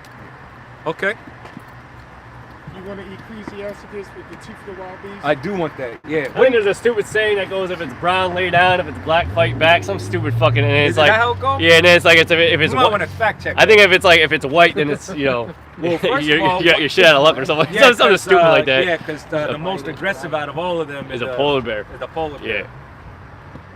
Right. Yeah, they tell you. Well, no, I want that. I want everything that's to the point right now. Gotcha. I don't want to divulge into something else too far yet. Just yet. Ecclesiasticus 39 and what's that? 30. Yeah, 39 and 30. Teeth of wild beasts and scorpions. Want me to go up one? 29 and 20. Where you at? Ecclesiasticus 39 and 30 is talking about the teeth of wild beasts. Yeah, that's not the one, but that's another one. Okay, you want me to continue with that for now, or? Yeah, come on. All right, Ecclesiasticus 39 and 30. I'll start at 29. Fire and hell, famine and death, all these was created for vengeance. Teeth for vengeance. teeth of wild beasts and scorpions and serpents, and the sword, punishing the wicked to destruction. Yeah, I mean that's straight to the point. So that's something else that the Lord is gonna throw in the mix. As all hell's breaking loose, the Lord gonna put a spirit on these animals, which you already see that now, man. There's some very terrifying things that the Lord has revealed. Like a couple years back, I remember they were showing these spiders. They were creating what they call these super webs. I don't know if y'all remember that, but they were building these freaking super webs and they were finding them all over the place. They were so big that basically a large animal or possibly a human being could get stuck in there and not get out. Yeah, look up the super web phenomenon. See if a brother can actually find that. I remember that coming out a couple of years ago. That's scary, man. First of all, I know personally speaking, I don't like to see no spider. Okay? Like if I see it from a distance, that's cool. I'm not saying but them spiders are crazy. All right? Most High is fearful just for that alone. You look at a spider, man. You want to step on your media. You know? They'll bite you. Yeah. They'll bite you and you won't know. Then 3 to 4 days later, you got like a cyst on you. You won't know why you got it. Yeah. The next thing you know, you gotta go to the doctor. They gotta cut the shit out. Yeah. You know, you got jumping spiders. you got the jumping spiders. You got spiders as big as your damn head, man. Most High is terrible. So the Lord gonna unleash a lot in those days. That's gonna be one of the things that the Lord uses for judgment. That movie Arachnophobia when these kids came out. That was a scary ass fucking movie. Yeah, I don't know if I ever even bothered to watch that, brother, to be honest. 2015. 2015, what do you got on that? It's an army of spiders invades park and creates superweb. It happened in August 11th, 2015 is when the article. And you'll be lucky to even find stuff like that because they don't want the populace to know shit like that. Imagine that, bro. That's something out of straight out horror movie. What do you think about it? Like what? A super web? What the fuck is that? And imagine you walk. Do you see the size of that thing? Does it show you an illustration? Ooh, look how big that is. Yeah. Now imagine you in the middle of the woods, brother. You running, not us in general, but just for illustration purposes. See, these people think they're gonna take off to the woods and survive. Imagine you run into that. That shit is crazy, man. That's terrifying. That's just one example of the terror of the Lord. Oh, I just seen it. They big as hell. Yeah, man. And that's just one creature the Lord going to use. But then when when you die, the Lord going to send those birds to feast. Yeah. Oh, yeah, man. It's a video, but look how big the holes are they live in. Like in Australia, they got some crazy spiders. They spider holes that big. Yeah. See if you can show it on the camera. See if you can pick it up. And the brother, if they can't see it, they can just look it up. Man, the holes is massive, man. Like, he gonna show you in the look. Yeah, read that scripture again. Man, that shit HD. Who got it? I'll read it. You got it? Damn. Look at that. Whoa. What the fuck is that? Listen. That's terrifying, man. Imagine that crawling. Like I said, these people think they're gonna go flee to the woods and survive off the land. Oh, yeah. Imagine it's pitch black, you run into that, bro. Yep. You ain't even gonna feel it. They're just gonna snatch you up. Yep. You gonna be stuck Yeah. there. Imagine your first night resting overnight and you feel something crawling, you swipe off, and that's that thing. You ain't sleeping you ain't sleeping the next week. You're gonna be on high alert. Well, some of these people are gonna straight die of a heart attack. They're gonna be in such fear they're gonna literally just die. Yeah, they are. It's in Book of Job. Yeah. But the animals and beasts shall be illegal. Oh, yep, that's it. See, that's the thing. Yeah, but we gonna be protected. You know. All right, let's get our final presets, Aki. We gonna wrap this up. The spirit. I got something I was gonna go back on, but it's an older spirit. It's about fasting. I wanted to get back on, just real quick. Okay. I mean, it'll be later if y'all want to finish the spirit. Don't want to punch it early. All right, no takers. I'll just go ahead and jump over there. Okay. You got it. You got it. I got this is what's gonna happen. This is Proverbs 1:24. Because I have called and you refuse, I have stretched out my hand, and no man regarded. Nobody went to listen when the prophets came out. But ye have some not on my counsel, and will not none of my reproof. And this is the point. I will also laugh at your calamity. I will mock when your fear cometh. Yep. So all the stuff that you're not expecting, the Lord's just going to be laughing at you. Yep. And all the stuff happens to you. Rightfully so, too. Yep. Like he said, he stretched out his hand and nobody did care. Yep, y'all deserve to be mocked. He's giving you a chance. Yep. The Lord's giving you a chance. Yeah, but at the end of the day, we know it's only for the elect. You know, because ultimately the Lord just telling you what's going to happen. You know, because the Lord is a fair and just power, so he always gives you warning. So once you receive the warning and you don't heed it, then that's going to be on you. You could read about that in Ezekiel, the 3rd chapter. You know, that's why, you know, those of us that are in the know, we're going to be held accountable first. That's why it's imperative that we do what's required of us. You know, we got to defend the gospel.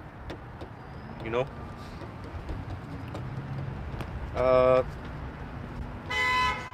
Let's see. Yeah, man, this whole thing is really good. Dude, you gonna cut it from behind? Damn. Wow, I didn't even tell. Wow. Anyway, move on to the next precept, brothers. Read this real quick. This is Job chapter 5, verse 23. I'm gonna go to verse 22. At destruction and famine, referring to we're talking about the prophecy of the Heavenly Father. Right. It says, at destruction and famine, thou shalt laugh. Neither shalt thou be afraid of the beasts of the earth. Yep. Damn. So all them bugs that this brother is afraid of, he's not even gonna be afraid of it anymore, man. When that day comes. Well, I mean, look, I'll even tell you this. If I see the spider, I'll try to catch it and release it. I don't always be killing, you know. Some brother might be like, just kill it, brother, you know. It's invading your... But sometimes, you know, like, if I can get it, I'm going to put it outside. Some spiders I just let alone, because if it's in like a corner and I seen like, you know, certain shit coming through there, like flies, I just leave it alone. Be like, yo, do your thing, man. You know, I'll be greeting them. Just do your thing. Don't crawl on me. You stay to your corner of the house. I'm cool. Just you know, not for real. Yeah, he'll catch the mosquitoes so they ain't biting your ass and shit. Yeah. Yeah. Let them do their thing. You know. Yeah, because you know what, as an Israelite, man, even though you might have a certain, you know, not a phobia, I'm not really afraid of them, but I just don't, you know what I mean? I'm not overly fond of them, but you still have an appreciation for the Lord's creation, because everything was created for a certain purpose. I don't look at it with total disdain. You know, I'm just like, oh man, that's a creation of the Lord. But it's still something to be, you know, feared when you think about it in the grand scheme of things, in the totality. Because it's like, man, the Lord created something like that? Yeah, a little thing the size of a fucking penny that can bite you and put you into a damn, you know, right. Make you have your leg get chopped off or whatever. Like paralyze you. Yep. The size of a damn penny or a quarter of like that. You know, them Black Widow spiders aren't that big, but they can. Yo, they're deadly. They're deadly. Yep. By one little bite. Yeah, and you got different types of widows too. You got the black widow, the brown widow. Oh yeah. You know? I remember when I first met y'all brothers. Y'all was that Fairmont Park over there near the zoo? Yeah, over there on Parkside. Yeah. I always had that vision if those animals escaped, and they was tearing everybody. Oh yeah, else that's gonna happen. And left us alone. Yeah. That's going. Oh yeah. You know what I'm saying? Like I always had that vision. Like 10 blocks away from the fucking park. Yeah. Philadelphia Zoo. Yeah, the zoo was right there. Yep.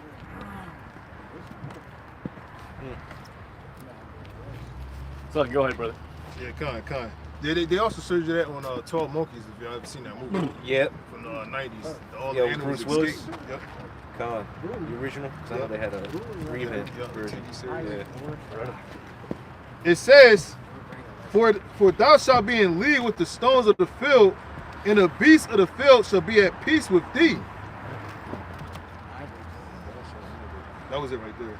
Con, read it again. Con. Can you expound on it too, Bubba? Con. Verse 23 again, it says, For thou shalt be in league with the stones of the field, and the beasts of the earth shall be at peace with thee. Meaning nothing is going to do us any type of harm. You know, we're going to have the confidence of the Lord on this.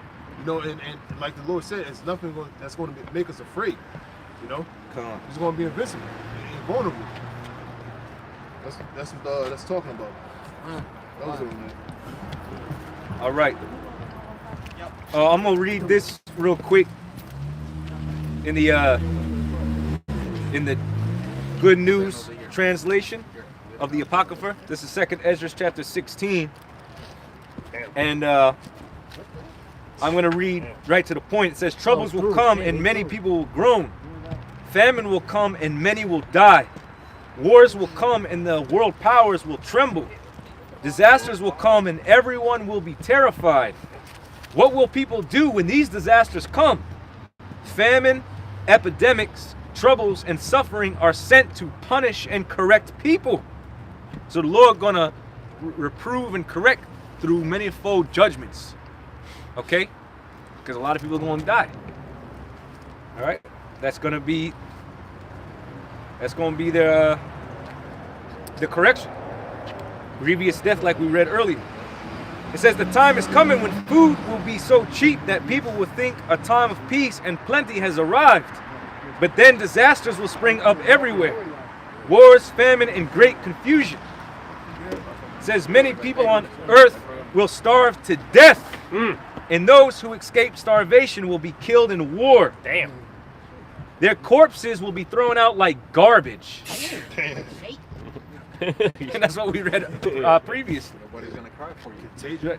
Yeah. Remember that movie? Oh yeah. Yeah. I gotta go back and rewatch that. All them movies. Yep. "And there will be no one left to comfort the living. The earth will be deserted and its cities demolished." Yeah, I know, man. Right. So that's pretty much it. I mean, you can read on, but that's what's coming, man. You know, and we're seeing elements of those things already. You know, you look at some of these different parts of the city, it looks like a deserted wasteland. You know, people are freaking passed out on the street. They're freaking one step away from being dead. They're already basically mentally, spiritually dead. Yep. But it's an illustration for what's to come. You know, but you're gonna see that in mass everywhere and around the world. You know. But what do we got? I actually got this article real quick, but all right. This is pretty interesting. This is U.S. military sees record-breaking low recruitment numbers. It says 2024 will be at a record low in U.S. military recruitment, said government officials. The new year will be the smallest. And that's why, remember Elder Apostle Hart said a long time ago, I remember when I first came into the faith, I heard, and he's kept that same sentiment all the way through. That proves there's going to be a draft. Yep, son. Yeah. And especially that we're in an era that there's, this talk about world war and there's other nations getting prepared for war. When you look at your own army, you're saying, well, we're looking kind of small. We need to beef out these numbers. And there's people not just actively recruiting. What are you going to do? What are you going to do if you know there's a war, blooming, and you don't have the active recruits, and people are just actively just signing up for it? You're going to have to find ways to recruit them, and it's going to be by just force. Yeah, force. Sign your ass up. Yep. And guess what, Sean? They can go all the way up to 55 years old. I agree with you. So damn. People in their 50s going to think they safe. Oh, they say they can go all the way up to 55. That's crazy. Back in El Salvador, about your height, it didn't matter. I've seen videos of that where the guy, he was kind of like scrouching down. The guy kept getting mad until stand straight. Right. I didn't know that was, Yeah, they're going to need front linemen. So guess what? They're probably going to make a lot of exceptions. They're going to make a lot of exceptions. They're just going to be passing people through there. Look, you're good, you're good, you're clear. Yep. Well, mine. Mind you, there was a lot of things that I think women can't be drafted or something like that. But now that there's so much stuff, I don't quote me on it, but there's certain qualifications. But like you said, now there's so many gray areas with all this stuff. I mean, they already lowered the standards. Yeah, exactly, lowered the standards. Yep. But anyway, yeah. But Slacky. So it says the Department of Defense, DOD, says military services missed recruiting goals by 41,000 during the 2023 fiscal year. The shortfall hits the Army, Navy, and Air Force. And the Army and Navy, those are the big hitters of the American military. Army, Navy, and Air Force. That's your big hitters. That's the front linemen. That's what I'm gonna say. So there come that's a beautiful, point right there. They So. had senior citizens fighting in Ukraine. Damn. They had gray hair. They was old looking. They was on the way. They was shooting. They was seeing. Well, I'm telling you this right now. There's a lot of people, that are just fucking so fed up in the I guess you could say civilized world that they're trying to go fucking back to the military, man. They come back from the military, they come back to the civilized world, and they have fucking nothing, man. All that military that they promised them, they gave them a little bit of something in the military. Now they come back into this world. It's like, man, I might as well go back to I might as well go back and join the army at least, whatever. So you got a lot of people that's gonna join by desperation. Yeah, go back, I should say. A brother posted an image of a veteran that said that they gave 86 or 8.6 billion dollars to the immigration. Oh yeah, that probably I did a lesson on that. 8.6 to. Is it 8.6 billion? I think it was talking about an influx. So there was a sign. He was holding a sign, and he said 8.6 billion, I think, in for immigration, but $0 to your disabled veterans. Yep. Something to that effect. Yeah, so nobody messing with the military like that. So they're gonna have to draft people. Yep. That's really all I'm trying to illustrate. That's scriptural. I get a precept real Yeah, quick? come. It says it says Jeremiah 51 verse 29. The point is in it's in 30. It says and the land shall tremble in sorrow, for every purpose of the Lord shall be performed against Babylon, to make the land of Babylon a desolation without an habitation. That's the purpose. That's the intent of the Lord, is to basically destroy this place and make it inhabitable. It says verse 30. The mighty men of Babylon have forborne to fight. They have remained in their holds. Their might have failed. They became as women. They have burned her dwelling places. Her bars are broken. So what that means is there is no men here no more. They all effeminate, video game playing losers. And the sound of war is going out through the four corners of the earth. All the other nations are assembling their men, to fight this third world war. But here in America, the men are forborn to fight. They're like women. They don't want to fight here. All the fight is taken out of them through the foods. Yeah. So it's through here. Motherfucker eating a fucking chia, hot pocket all day. Meanwhile, the whole world hates you. Because all the abominations that you did, you went over there, in Afghanistan and Iraq, for the last 20-something odd years, you have been doing nothing but rape, robbing, pillaging, and now those countries that you invaded, they can't wait to sink their teeth in you. And guess what you're gonna be? A soft marshmallow. Your men are soft marshmallows. It's gonna be easy picking. Do we have anything else? I don't got nothing. That's it. I'm gonna hold off on that precept for earlier. Okay. I was trying to find that it was a community post. I'm trying. Was it with the Biden the invasion of the southern border? I Yes. know. I gotta just get the well, hold up. I could probably find it. 8.6. Where the fuck is that? Here. 8.6 billion or something like It's that. definitely 8.6, but I just want the last statistic. Because it's in my video. Fuck. Fuck. It's like, hold up. Let me just pull it up in my video. And those so-called immigrants that's coming through the 8.5 unwalled villages, illegal crossings. they're going to be the soldiers that's going to fight. For NATO. That's why they letting them come through. Because they're going to say you can get citizenship if you pick this weapon up and carry out these orders. Because if you notice, they're all military-aged men that's coming here. No. Not that? No, it's not that. It's not necessarily that. It was basically they were pointing out how they have this support for these different immigrants, but they don't even take care of their own people at home. The welfare. I didn't do the lesson. Wait, hold on. Who's this? So that's what that was all The about. welfare. Here. Alright, that's on Zero Hedge as well. I didn't do that lesson yet. I'm almost get it. I'm gonna get it. That's what the welfare. I almost thought you I'm pretty sure you can check your the community post that you like. I never put it up. I haven't seen the phone. But, Anyway, yeah. y'all brothers get the point. Yeah.